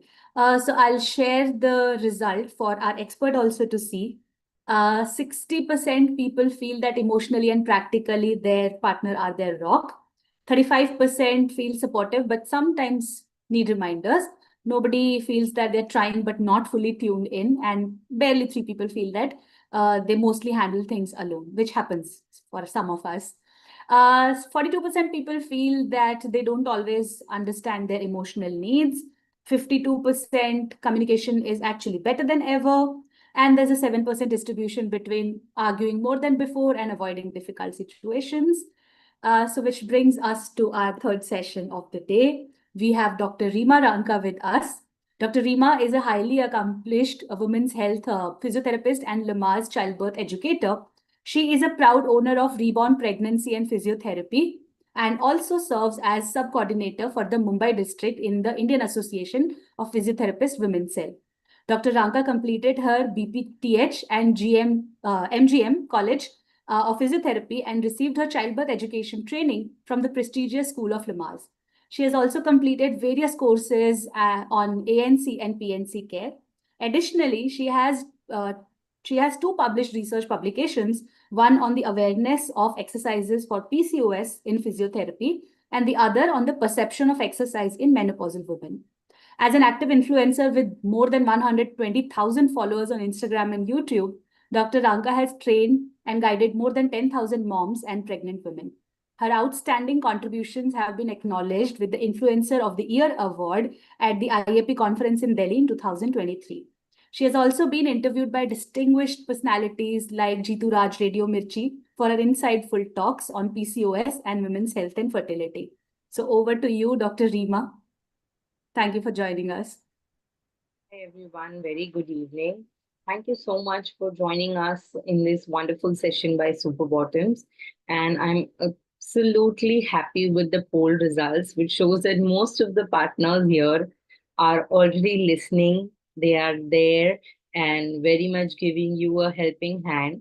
So the poll definitely told me that all of you are already getting the required support that you need. But think of someone who is, getting up, maybe who is just a new mother. She's getting up at 3 a.m. The baby is crying. She has also just delivered like 5, 6 days ago. So she's not able to get up on her own. And the baby's crying and crying and crying. She's sore, she's sleep deprived. And the partner is fast asleep.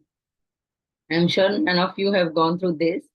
But that is, something which affects the moms the most in the initial few days.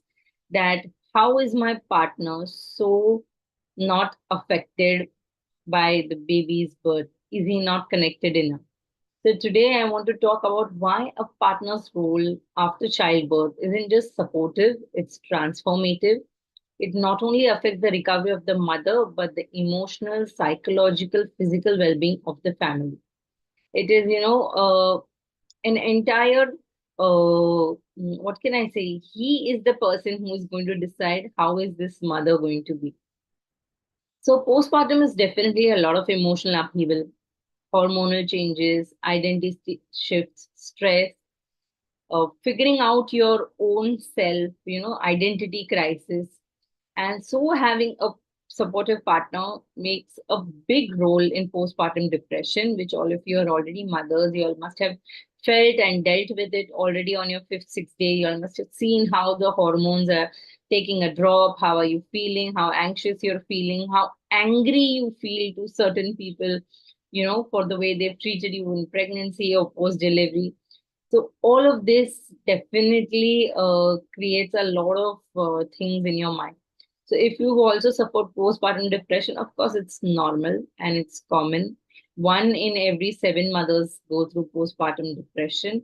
And a partner who is just there and listens makes a lot of difference to the way how you're going to react with every situation. Because the involved partners is said to reduce 40% of the maternal depression risk. And that is a huge number.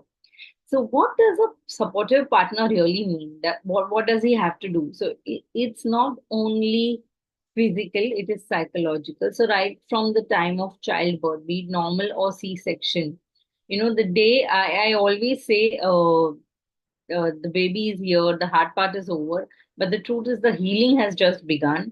And with your baby, your mother is also reborn. And that's why my brand is also named as Reborn, if you can see. So, because you are born, you are new, you are also completely new to this role yourself. You are still figuring out so many things. And when suddenly 9 months, everybody was showering you with love and attention and everything else. Suddenly, once the baby has come out, everybody suddenly blaming you for every little, एक cheek भी आ गई baby को, तो mother is responsible that you have done something. Even if the baby is doing too much potty, you have done something. If the baby is not doing potty, you have done something. If the baby is having sleeping too much, you have done something. If not, you have done something. It is always and only the mother that some mistake she has done. And now who can answer these people? It's only the partner. So I always tell the partners, when the baby is born, the world is going to see the baby, but you have to see your baby, which is your darling little baby, your first girlfriend, your first wife, you're the first person who's come in your life. If you are going to ignore her, be prepared to be ignored by the baby and the mother both for the rest of your life. Because अगर आपने उसको उतना attention नहीं दिया, if you have not given her that love and care in that postpartum period, she is going to be, going to remember it for life. She is not going to forget it ever. So, how many of you have felt overwhelmed in early weeks of pregnancy? Like I got the poll answer that, most of you had really supportive partners and all of that. Have any of you felt overwhelmed? कि अरे क्या हो रहा है मेरे साथ, and what to do and how to figure it out, and क्या करना है, कहाँ जाऊँ, कैसे करूँ, right? It is so, so Ina says every day she feels the same. Every day you are struggling with yourself to understand के क्या हो क्या रहा है. How am I supposed to manage this? How am I supposed to, मैं ऐसा क्या करूँ? Sometimes, even your partners behave so rough with yourself that you start questioning yourself that, am I a bad wife? Am I doing something wrong? Should I do something to improve this relationship? Am I not giving enough in this relationship? And you keep thinking and thinking and thinking. So, what can the husbands actually do over here? I keep telling, just listen. Just listen to whatever she's saying. She does not want your advice. She does not want your, anything she does not want. Just sit there and listen. If she's even, sometimes you're just complaining about the baby. And this baby is not sleeping and I'm tired and this and that. So there can be two types of husbands. One who can say, so it is your own baby. It is our baby. How can you complain like that? And one type of a parent will say, or a husband will say, no problem, dear. We will figure it out together. You tell me what is the baby doing. Maybe I can help you. Should I help you in feeding? Should I help you in changing the diaper? Should I help you in soothing the baby? कितना difference बनेगा? If a mother is made to feel कि you are the only one responsible for everything, the mother also goes for a toss, that. And keeping all this aside, let's talk about the body changes. Your hair is becoming limp, your skin is breaking out, your body is looking like a buffoon because you've literally bloated from all the places that you've never seen before. Your breast looks like something else, and you are sometimes leaking milk. Sometimes you're having painful breasts, and that is a totally difficult thing, that you're having painful breasts, your baby's biting on your breast, or you're having mastitis or some infection, or your stitches are paining and you haven't slept well. Or keeping all this aside, you're not given food. And that is something that I think the partners should look into, is the food that is being provided to your partner. If your mothers or mother-in-laws are telling कि हम दही नहीं दे सकते, हम ये नहीं दे सकते, हम वो नहीं दे सकते, dear husbands, just keep yourself in the same place. Just try and eat at least for 7 days the postpartum food that a mother has. It is completely, completely going to change your mental health. It is that difficult to eat what is given to a postpartum mother, which is completely wrong. We nutritionists and doctors are continuously telling kids this is wrong and you're supposed to give a full diet and you can give all the things. But Indian parents are difficult to break through like. And when you're giving that kind of food, when you're giving that kind of treatment, almost I can say you're giving a third degree treatment, because you are not even important anymore. You are just a person who's going to feed and leave the baby. That's it. आपका और कोई role नहीं है यहाँ. And you get so irritated because no food, no rest, no care. Now, how is that person supposed to feel? But you, as a partner, can at least try and get her the basic fruits or nutritious food. One thing that I wish all partners would do is whenever she's breastfeeding, get her a bottle of water from wherever. Just keep a bottle of water with her near her, or maybe just give her a tipper or something. Give her some juices when she's feeding. Just when she's feeding, ask her, are you feeling hungry? Should I order something for you? Should I get something for you? Can I make something for you? Only when she's breastfeeding, if you ask her about her food and her water, and if she's well nourished, she will feel so much better, because at that point of time she's just feeling, okay, I am continuously thinking about my baby's nutrition, but what about my nutrition? Nobody is, really helping me. So the first few weeks aren't about helping the mom. They're stepping into your role as a parent. That what are you doing over here? Are you just a father? And I see fathers of this generation, they are not the same. I can say I see all the fathers that I see in my clinic, that I see it. Otherwise, they definitely help at least with diaper changing. So Super Bottoms is very helpful for the fathers also, because they find it very easy to change the button one and all. तो ये बहुत ही एक role we can give to the fathers, that at least the diaper work that can definitely be seen by the fathers. That is a when like even I am a mother to a 9 month old, and when I see that my husband hasn't wake me up just because the baby needs a diaper changed, it feels so good. It is such a small work that the husband needs to do, but it feels mentally so much relaxing. It's not about doing those tasks, it's about taking small initiatives, remembering the feeding times, or even managing the visitors. That is something the partners can do.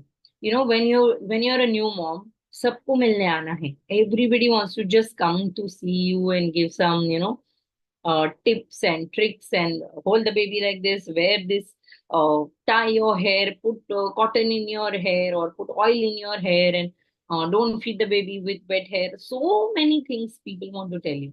So it is only the husband, I think, at that point of time who can give some XYZ reason and just protect the wife, that no unwanted visitors should come and see the mother and the baby. So that is what I would request all of the partners, if they're listening, or the mothers who are listening, to convey to your husbands that at least help me in creating a barrier between the people I want to see and people I don't want to see. Now, sometimes these people can be your household people also, like your in-laws, but be very vocal about it to your husband that I'm in a phase, I'm also recovering, I need some space, and I don't want to see this person for whatever XYZ reason for some time, because I'm completely mad at them for whatever they have done in the past. Now, some husbands, instead of understanding their past, they come attacking to you, that you're overreacting, and you're just thinking too much, and why do you bother, you think about yourself. But you have to explain them that when I am behaving like that, when I'm just throwing up something which has been building up in my head, don't come to me with an explanation. I really don't want it. I also know the explanation. I also know these people are unavoidable. I also know that there is nothing that I can really do about the situation, but at least please validate my feelings. Now that is a big word, validation, that is lacking in most of the partners. कि वो सब कर देते हैं. The partners these days, they will help you, they do everything, and you're still angry with them, and then they will say, I'm doing everything for you, you're still shouting at me all the time.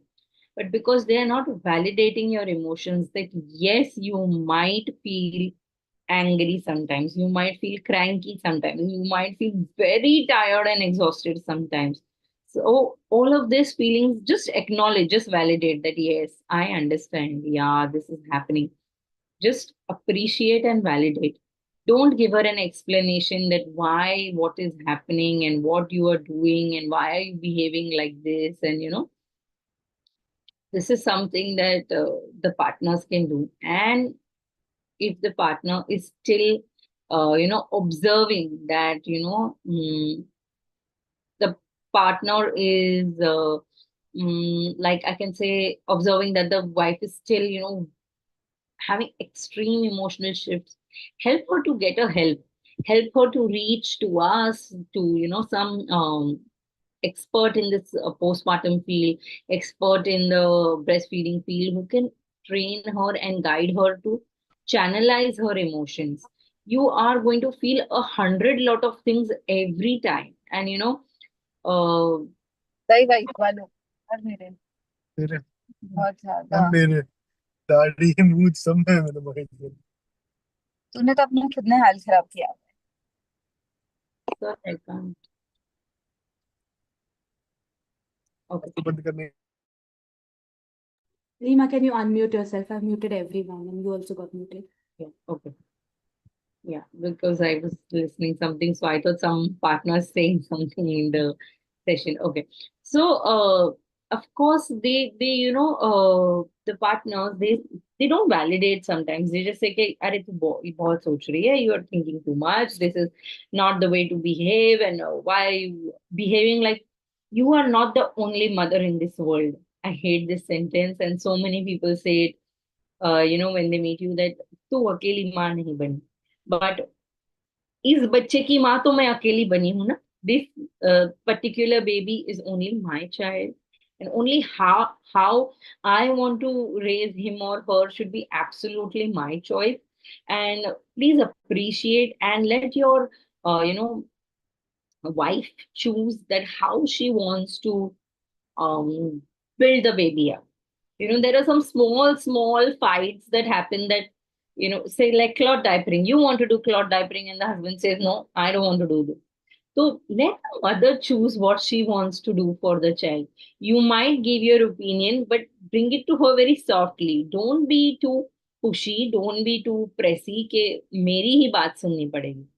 You have to work as parents. It is like a cycle that cannot run on one wheel. It has to be two wheels, and only then the cycle is going in the right direction.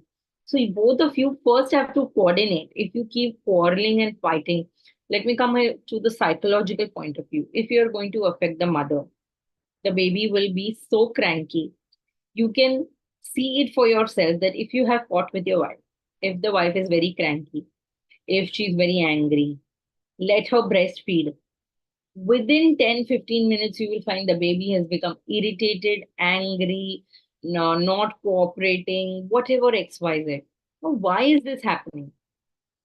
Because when a mother breastfeeds, it's not only the nutrients that go, all her emotional, all her psychological, all her hormones are going into the baby. Now, you for yourself think that, do you want a baby who is going to keep crying, who is going to keep self doubting, who is going to feel scared to talk about her own opinions? No, right? Nobody wants that. And you, as mothers, if you're listening, I will also say one thing: don't expect a lot from your partners. Whatever they're doing is a plus point, it's a bonus for you, but really don't rely on one person for your happiness. Don't give that key of happiness to your husband. Keep it to yourself. Make yourself the priority. If you need 5 minutes extra of nap, go take it. If you want to go and take an extra shower, go take it. If you want to go to the parlor and just give the baby to someone, please do it. Don't let your self come on a back foot. Why? Because once you start feeling that your partner is not respecting your boundaries, not giving you that emotional support, it is also going to affect your relationship. It is also going to affect your intimacy. And coming to a point of intimacy, so many mothers ask, after how many days of delivery can we get intimate? So after 40 days for a C-section delivery, for a normal delivery, maybe earlier once you're comfortable. But both of it comes with a point that you have to be comfortable, because you have to talk about whether you want it, whether you don't want it, how do you want it, uh, you know, check check in on each other, and do small things which will keep that spark alive. I can't say that you can every day go for dates, or have nights like before or go for movie dates like before, but at least once in a while try and give each other that time. Maybe you might have to sleep late some night, but just that 10-15 minutes extra, sit and talk with your partner, that how is he feeling as a husband. I don't know how many of you know that postpartum depression is also felt by male. It's not only ourselves, it's not only the mothers, it is also the fathers who undergo postpartum depression. And yes, this is the truth. It is not that something they can be vocal about. They also suddenly have to think about finances, managing you, managing their parents or in laws who are against you, managing the baby. They want to be involved, but they have their work also. They want to be involved, but they don't want to be called a sissy.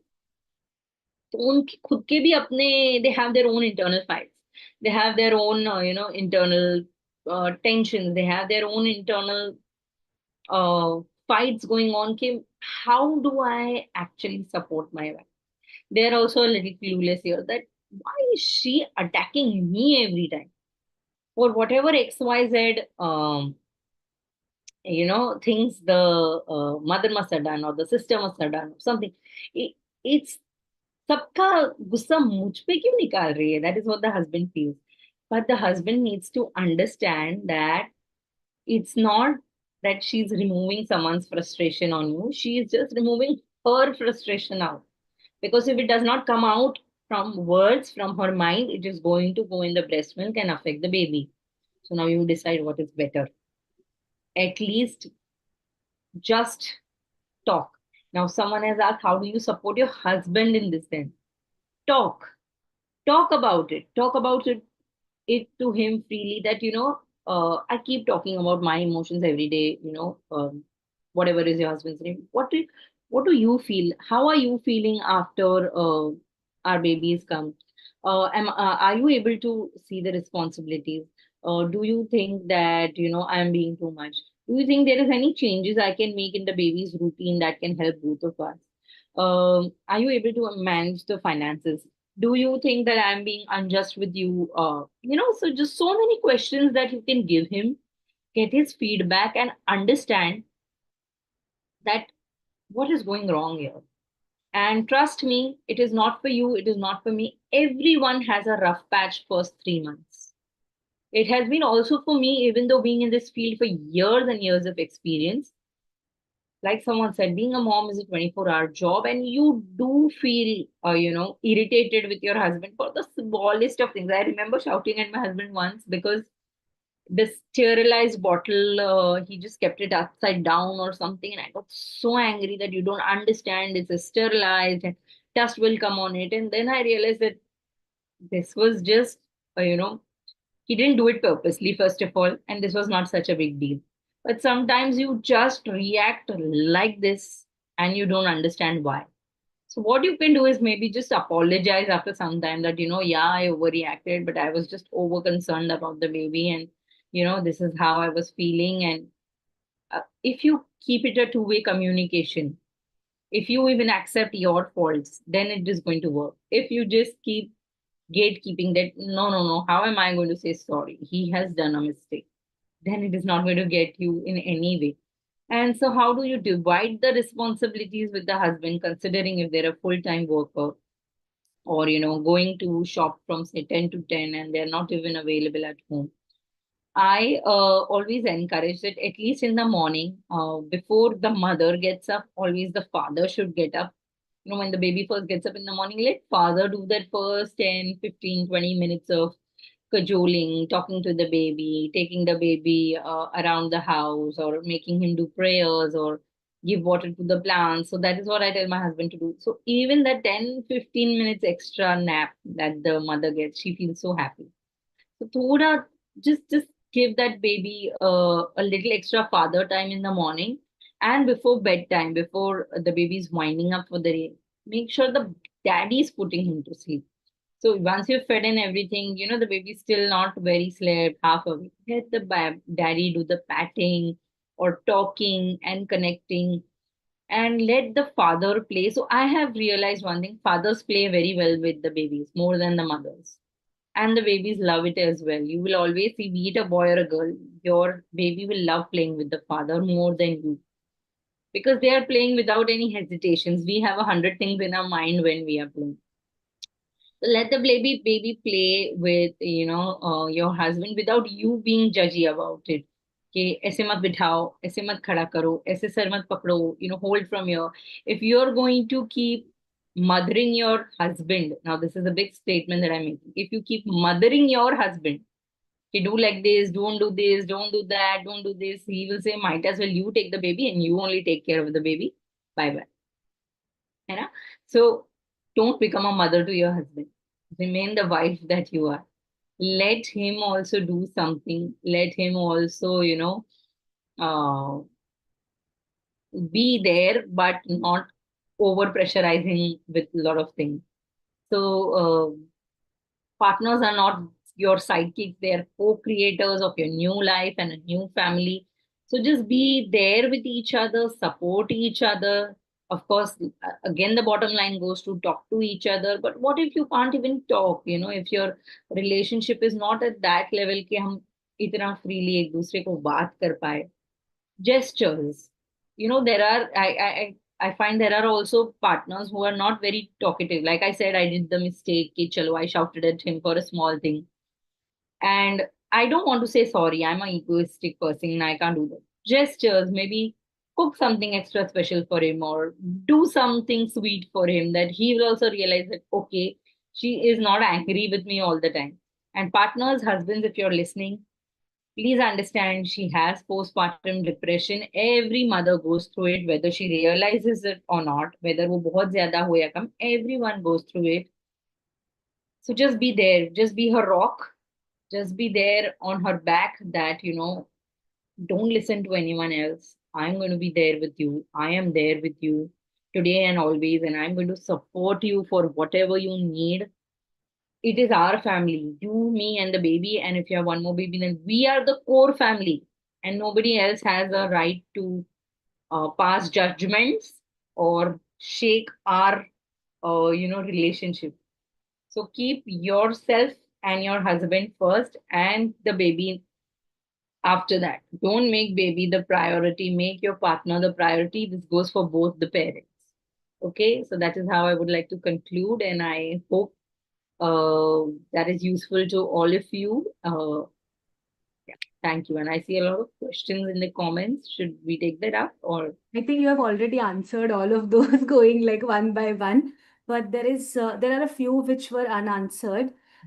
Somebody talked about raising a child in joint family. How do they create that boundary? Like, can you Yeah. talk about that? In joint families, what happens is, even when the partners try to step in and help, it raises a lot of eyeballs for the mother-in-laws or sister-in-laws, that हमारे time पे तो, they were not helping, and now look at him.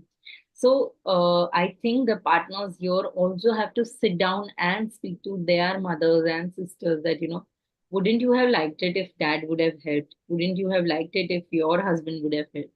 So then why are you all targeting me? Aren't you all happy with my new family? Aren't you all feeling good that I'm helping around? What is bothering you all? Do you want me to help you as well? I can do that also. Do you want me to help you also with something? I can do that also. But please don't make my wife uncomfortable with these statements. Please don't make her feel a little less. She has come from a different family. She has come from a different upbringing. She has left her everything behind to come here. And now she is making a family for us, for our future, the baby who's going to get my name, not even hers. So isn't it our responsibility that we hold the fort for her, that, we are supporting you. Your body has given us something really great, and we are supporting you with whatever we can. And so even the mother-in-law, sometimes they tell you some ke laddu kha lo, ye kar lo, they get very aggressive.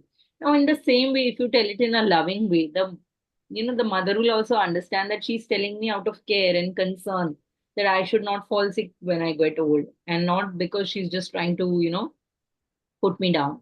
So in a joint family, if you cannot directly communicate, which I believe you cannot directly communicate as a daughter-in-law, let your husband take the forefront and just sit down with everyone, go for small family dinners and talk. that, what is pressing you again and again. Because unless you talk about it, people will not shut up.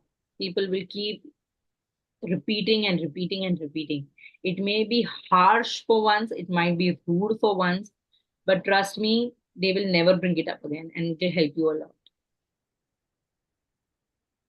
We'll take one last question. Gauri is asking, how do we divide the parental responsibilities considering that her husband works full time? Full time, yeah. So I read that question, and I did say that, you can just let them, don't give them maybe heavy work, but the least that they can do is, at least when they come home, maybe they can do the bottle washing, they can change the diapers, sit, when you are sitting with the baby at night, just sit maybe, or sometimes not even sit, just keep your hand on your wife, and when she's feeding, just, yeah, that, I'm also there. I'm sleeping, but I'm there. I'm alert. If you need anything, I'm there.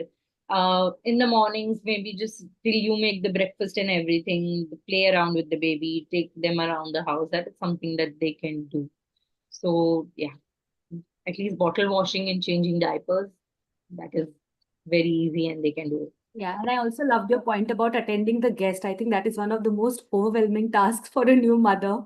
Yeah, If the father can take that up, that is a big responsibility that of is the biggest responsibility. Even if he has to tell lies, for we are not at home, she's not well, she's gone to her mom's, chalega. But just protect them from, these unwanted visitors. Yeah. Great. Thank you so much, Dr. Rima. I can see a lot of comments also coming in the chat box that it was a very interesting session. Can you share your social media handles? Please do, Dr. Rima, but I'll also like to tell everyone that we'll be sending out the bump manual, which will have all the details of all the experts. But still, Dr. Rima, can you tell your Insta handle, please? Yes, it's Dr. Rima's Reborn. I will put it in the chat. Okay, it's there in the chat box, guys. You can go and follow Dr. Rima. Thank you so much, Rima, for joining us. It was really a very insightful session. I think not only for newborn, like new parents, but in general to find that bond and understanding for any couple. They were great pointers for all of us out there. Thank you so much for joining us today. Thank you so much. All right, so this brings us to our last session for today. Continuing the tradition, I'll float out a poll question on your screen. This is the last session for today.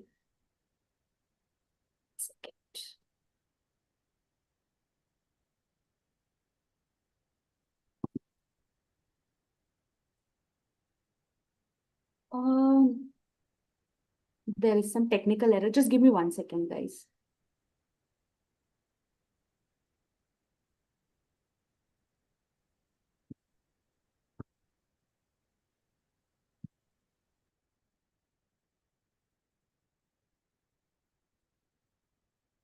Okay, there is some error and I'm not able to share the questions. So we'll directly move to the session, the last session for the day. We have Ambika with us, Ambika Agarwal. She is a parenting content creator and an entrepreneur. She's the co-founder of Avimi Herbal and has received a national award from NDTV as the best parenting influencer. With a following of over 1.6 million on Instagram, she is well known for sharing simple, relatable, insights on modern parenting through her platform, True Parenting Stories.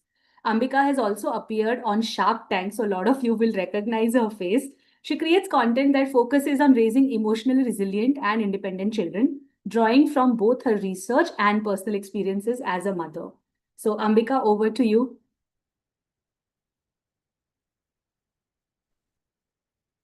Ambika, are you there? Yes, I'm here. I'm just starting my video. Just a moment. Hello, everyone. I'm so excited to be here. Hello, Monica. Hello, Anu, Isha. Thank you, Shalu, for such a wonderful introduction. Thank you so much. And as you all can see, how excited I am to be here to talk to you all. I'm so happy. And I'm so grateful. I'm so proud of Super Bottoms to organize such kind of an event, especially for mothers. I mean, there are very few brands that I know who work so ethically, who also, apart from profits, they also think about mothers. I mean, this is a huge thing. Thank you so much, Super Bottoms, for having me here. I'm so grateful and for this opportunity, and for being so kind and having that empathy for mothers. Thank you so much. We really need such brands. So yes, today, as Shalu said, I am an expert. People call me an expert, but today here I am with all of you just as a mother. Because before anything else, even I am a mother. Even I have gone through everything that you all are going through or have already gone through. The silent battles, the chaos, the beauty of motherhood, everything. Even I have been through all these things. And today, I would like to talk about something that most of us, we miss out. We do talk about parenting. This, let me tell you, this session is not about parenting gyan or best parenting tips. No, it is just about, I'm just here to make you all feel seen, feel heard, to let you know that you're not alone in this and how we can all sail together and how can we enjoy this beautiful journey of motherhood. So I would like to start with a small story. I feel many of you will relate to this story. It is very simple, very basic. Maybe you all are going through a lot right now. Maybe you're just feeling different. Maybe you're having a lot of chaos in your life, or you're not having, but still I feel somewhere this story will connect each one of you. So the title of the story is The Broken Umbrella. There was this mother out there in a storm. The storm was so terrible. The wind was strong. The rain was painful, but still that mother kept going. The reason? Far away, far away from her, in a small dark room, there was her baby, and she desperately wanted to meet her baby. So she pushed herself hard. She inspired herself. She motivated herself to just reach that room. And during that entire journey, she was just having that little small umbrella with her. That umbrella has helped her throughout that journey to face the storm with the harsh wind, the rain, everything. That little umbrella, that's the only thing that she was having. Okay. So she pushed herself hard, step by step, slowly. She was about to reach that room. Just few steps before reaching, her umbrella broke. It was torn apart. She was shattered. But still, she pushed herself. No, I have to do this. Just little bit more. Just little bit more. And finally, she reached that room. Completely drenched, exhausted, broken, but she made it. Through the storm, through everything. Whatever was there in her way, she faced everything just to reach that room.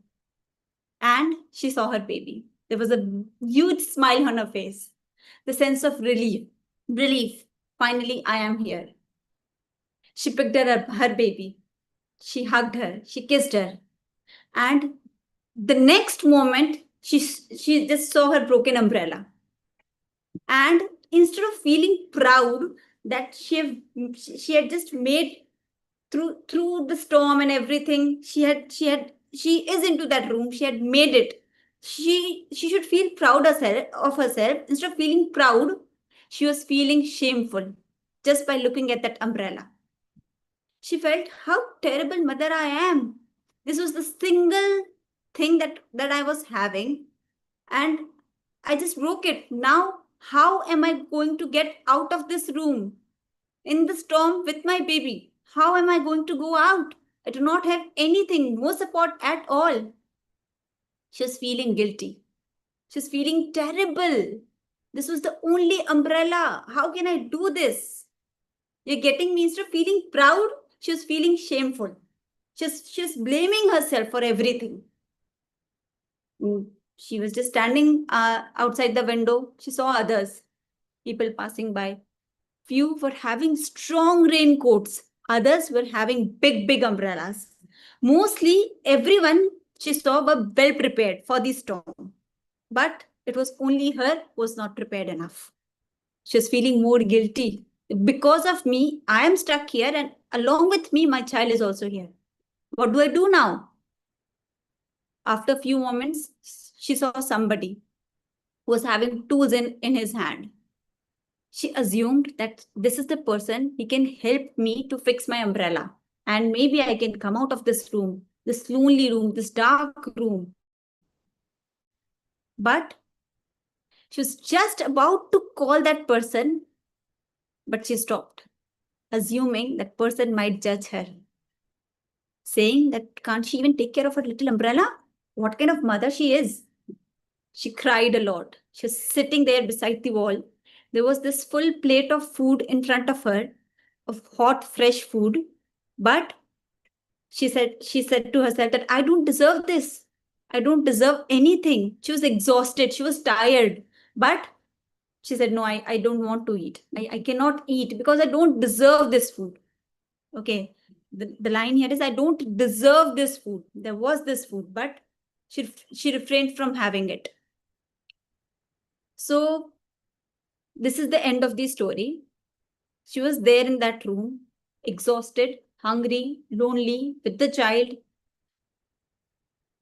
Now, according to all of you, what here does the broken umbrella means?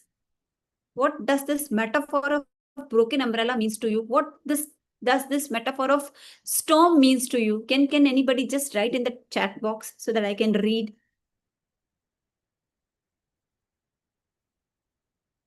Oh, how sweet, Gauri. Thank you. Thank you. I'm reading your messages. Thank you. Meanwhile, you can just come up with your answers. What do you feel? Umbrella resembles her confidence, broken mother, broken emotions. And I'm waiting. What does the storm means? Clarity of her thoughts, Ronak. Yes. And the storm is all her difficulties she faces in the motherhood, mental trauma. Yes, Garima. Responsibilities. Yes, Isha. Storm means the confusion she faces. Okay. The broken umbrella, loss of protection. Storm is postpartum difficulty, expectations, strength, her personal thing. And what does the plate of food means? The hurdle in her way, which she overcame for her baby. Okay. And what does the plate of food means? Support. Okay. Okay. So thank you so much. Thank you so much. I'll just share what does these things actually mean. So thank you everyone for your answers. So the umbrella means the emotional stability, the emotional strength of a mother, which somehow during the childbirth or after the childbirth, it is broken, the emotional strength. If you compare any woman who has not experienced this childbirth, this pregnancy thing, and if you compare that to someone who has gone through all this, then you'll see there is a difference. The emotional strength, yes, a mother is way more stronger than anybody else, but during this process, somehow the emotional strength, it gets torn apart, just like that broken umbrella. And the plate of food, that means self-care. She knew that she was exhausted. She knew that she had to eat, but she felt she don't deserve it. And the storm, most important. You know what the storm means? Storm means something which is not in our control, which is there, like our hormones, for example. Opinion of others, the negative opinions, the advice, which we cannot control. Storm. There are so many things that a mother goes through before having a child. Not everything she can control, and storm means that. So she waited in that room for that storm to pass because she cannot control that. What is the takeaway? three takeaways, three major takeaways from this. Now that I have explained the meaning, the metaphorical meaning of all the three major things, tell me, what is the takeaway for you? What is the takeaway from this story? Just open the chat box. Yes.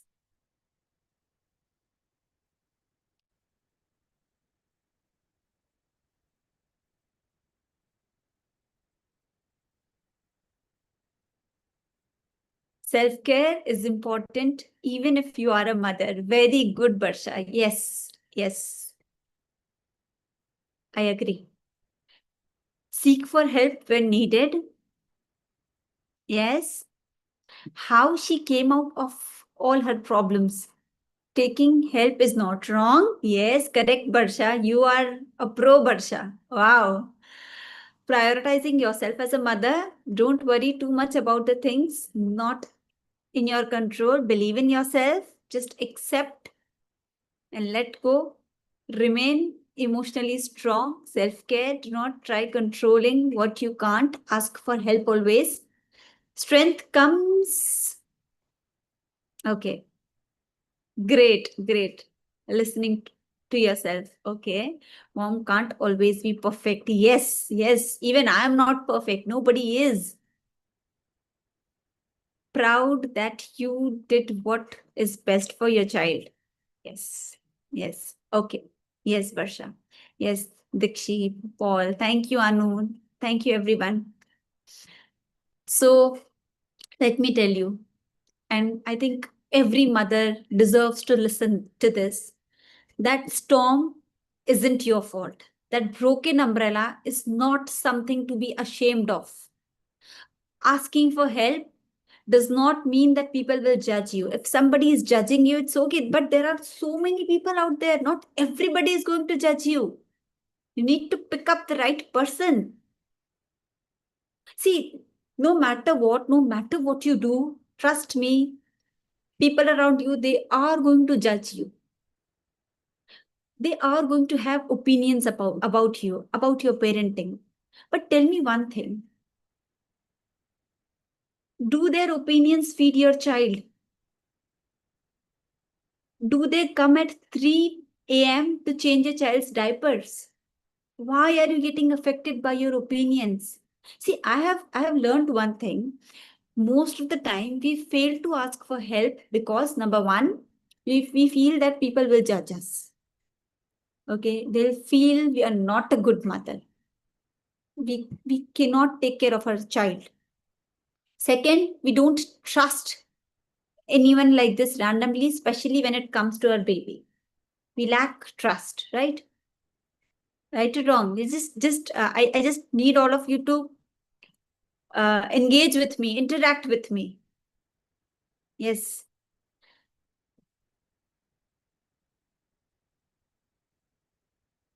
So we feel people are not trustworthy. We feel judged.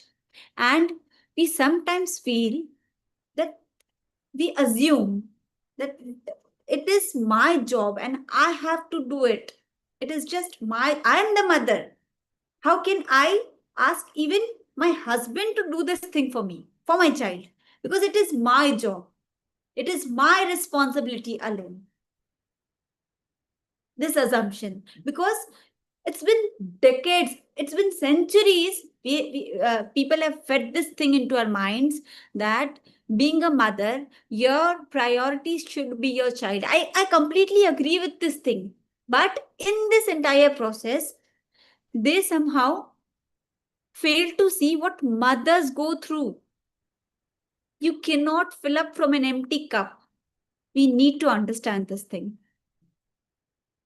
As Rima said, you have to take care of yourself. This is something, self-care is not the first takeaway I'm talking about is self-care. Self-care is not about having expensive spas, taking long naps, going for a vacation alone. It is not self-care. It is okay. It is okay if you're doing that. It's well and good. But self-care is very basic. Having your food on time. Saying no when it is required. Saying yes to help. This is what self-care is. Having that, protecting yourself from those negative opinions. People are going to have opinions. Don't let those opinions get into your head. Don't let those opinions break your spirit as a mother. See, you are becoming mother for the first time. This is your first time. You're not having any experience. You and me, we are the first time mothers. You're not having any experience. We are bound to make mistakes and learn from those mistakes. It is completely okay to ask for help. Go ahead. Just look for people whom you can trust thoroughly and seek help. And just shield yourself from all those negative opinions, negative feedback, all those judgments. Because ultimately, if you're weak, if you're emotionally very weak, and those judgments, those opinions are impacting you, ultimately it will impact your baby. Here, I'm not I will, throughout the session, I'll not talk about the storm. People you cannot control, hormones you cannot control, your physical appearance that you cannot control, the person which you see, look into the mirror, you don't feel confident, you cannot control that. Because just in a day, you won't be able to get back your figure back. If at all you derive your confidence from your figure, just allow yourself some time. It's a very major change. It's not something, sabhi mothers go through karti. It's okay. Even I can go through this. It's a huge thing. Okay, so remember one thing, nobody is perfect. No mother is perfect. We all are learning. We all are making mistakes.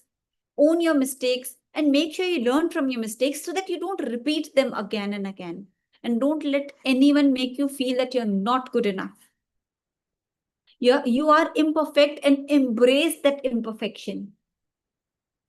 And if I talk about postpartum, okay, so if you feel when you should seek help, I'm coming to that point.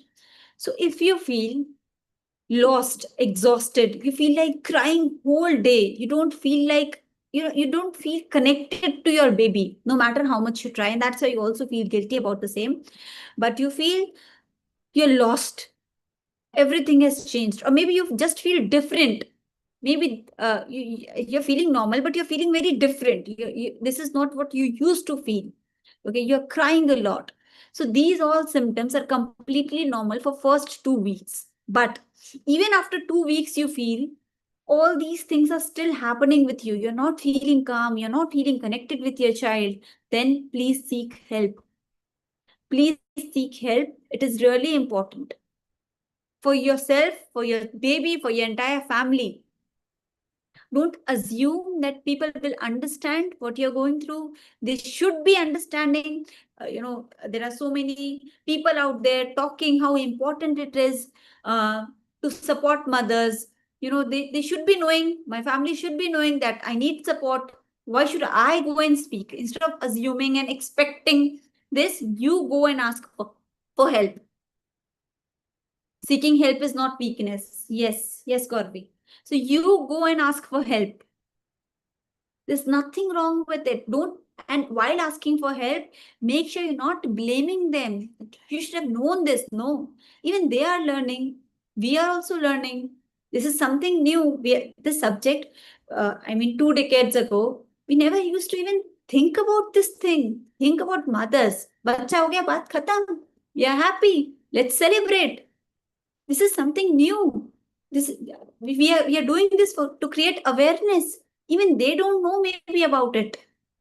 You can sit down with them with empathy in your heart.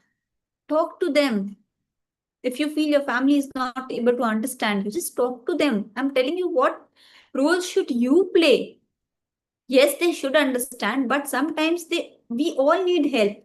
Sometimes we know things, we just need somebody to come and enlighten us. You go and talk to them.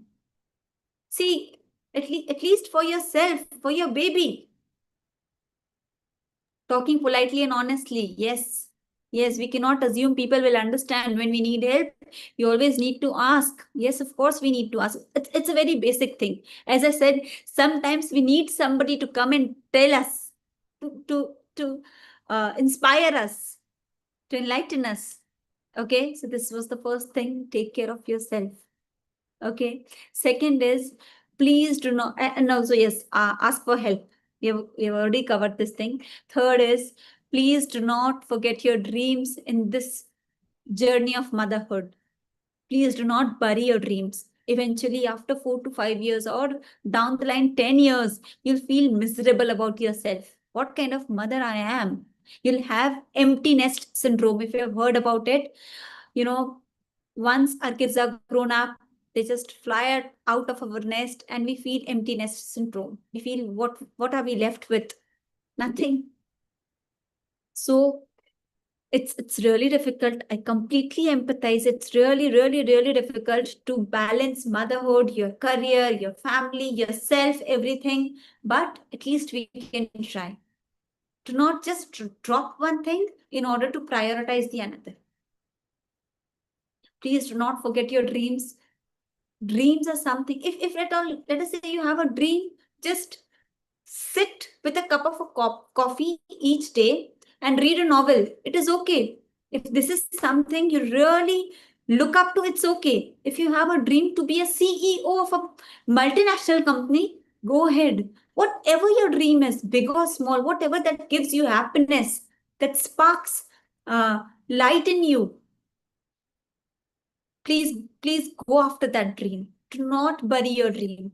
Trust me, take this thing from me, down the line, 10, 15 years or 5 years, you'll feel miserable about yourself and you will end up blaming your child for the same. You'll feel because of he or she, you left your career, you left your dreams, and now you're left with nothing. Don't leave your dreams. Don't leave your dreams. They're very important. Okay, I think we all have really worked hard wherever we are today. Maybe you, let us say, you just want to cook. You love cooking. You love to, uh, you know, look after your family. Whatever it is, just make sure you are not leaving your dreams behind in this journey of motherhood. And yes, this is what I have to say, and I would love to talk to you and know what you have. What do you want to know more from me? Please feel free to ask, and I'm waiting for your questions. Yes, Shalu, over to you.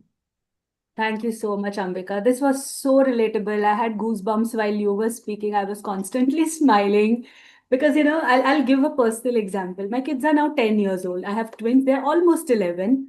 And I'm a single mother. Both my kids are at home right now, and it's a very small home. But nobody can say that, there are kids in the house. They've become so independent. I work full time and still they are, there to support me. I'm there to support them. I think positivity and that kind of understanding between a child and mother can lead to that kind of independence. Uh, so yeah, I think when you have that kind of positivity and happiness in the family, it can lead to a lot of dreams being fulfilled for the children as well as for the mother as well. Guys, if you have any questions or anything you want to ask, please drop comments and I'll read them out. I think there are just a lot of like positive affirmations coming in, a lot of like appreciation for your post. None. That's Shalu, I must say, I'm so proud of you. I am so glad to have you here. And you must be proud of yourself too. You're doing amazing, Shalu. Thank you So so proud much. of you. Thank So you. strong. Thank you. A We lot of have appreciation is coming on the chat box. Like another here with us. Even strong. Thank you, my queen. Thank you so Oh, much, Ambika. It was really great hearing you. As I said, I was smiling ear to ear all through your session. And thank I could, relate to what Rima said, and you said that, having that kind of support or positivity in your house, the kind of, open communication can lead to a lot of positive things in a That's family. the right word, actually. Open communication Yeah, yeah, without any prejudices that true, they should understand, having unrealistic expectations from yourself as well as from your family. true. You must have, we must understand that even they come from maybe a background wherein this subject was not really important. Yeah. Right. So enlightenment is possible is because of such initiative. Like today, I'm so glad for this mom celebration. Such we need more such initiatives so that we can talk and create awareness around this subject. Yes, and it is much needed. With changing times, these discussions are very important.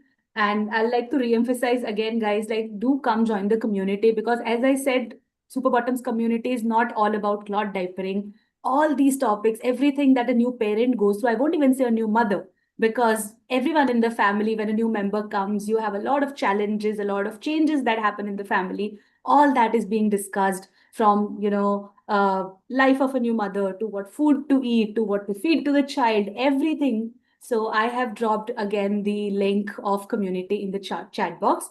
Please join the community. Ambika, thank you so much for joining us. It was really great listening to you, having you, all the insights that you had And today. Thank you so much. before going, before leaving, I would like to say to all the mothers here, please feel proud of yourself. You've done a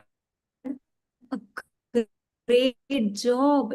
It's not a small thing. And put you down. You've done a great job bringing a baby into this world. It's a big thing.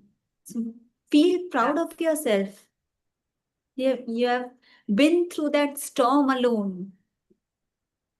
Carried that baby for 9 months, or maybe some of you are even carrying the baby right now.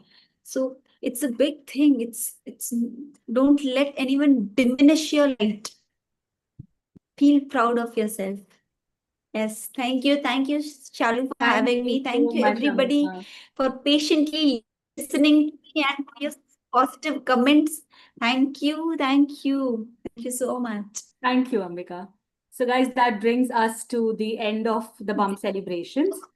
Before I float out the giveaway form, just take 2 minutes for the feedback form. I have pasted the link on the chat box.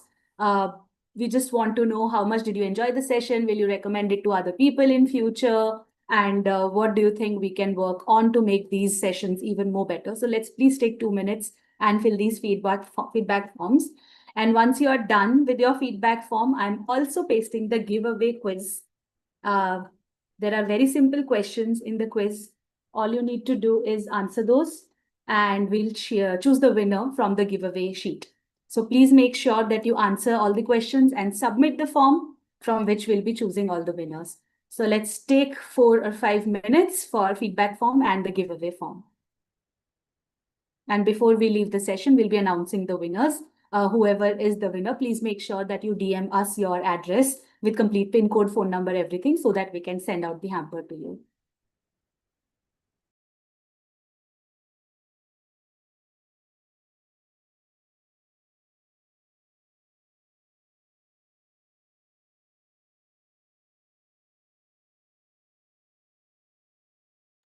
Please leave a done or a thumbs up in the chat box once you are done filling both the forms, the feedback form and the giveaway form.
I'm sharing the giveaway form again in the chat box. Some of you were not able to access it. Please, it's there in the chat box now.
All right, please do not exit. Just give us 10 more seconds. I'm announcing the winners. The winners, please write to us with your DM me on the chat box itself. Send me your address and phone number with PIN code, and we'll send out the hampers to you. So the 3 winners for the giveaway today are Akanksha Agarwal, Sharon Rachel Jones, and Gauri Ram. Congratulations, the 3 of you. Please send your addresses to me, and we'll send out your hampers. Thank you so much, everyone, for joining us on the 15th edition of the Bump Celebrations. We hope you had some great information and great time. And we hope that you'll recommend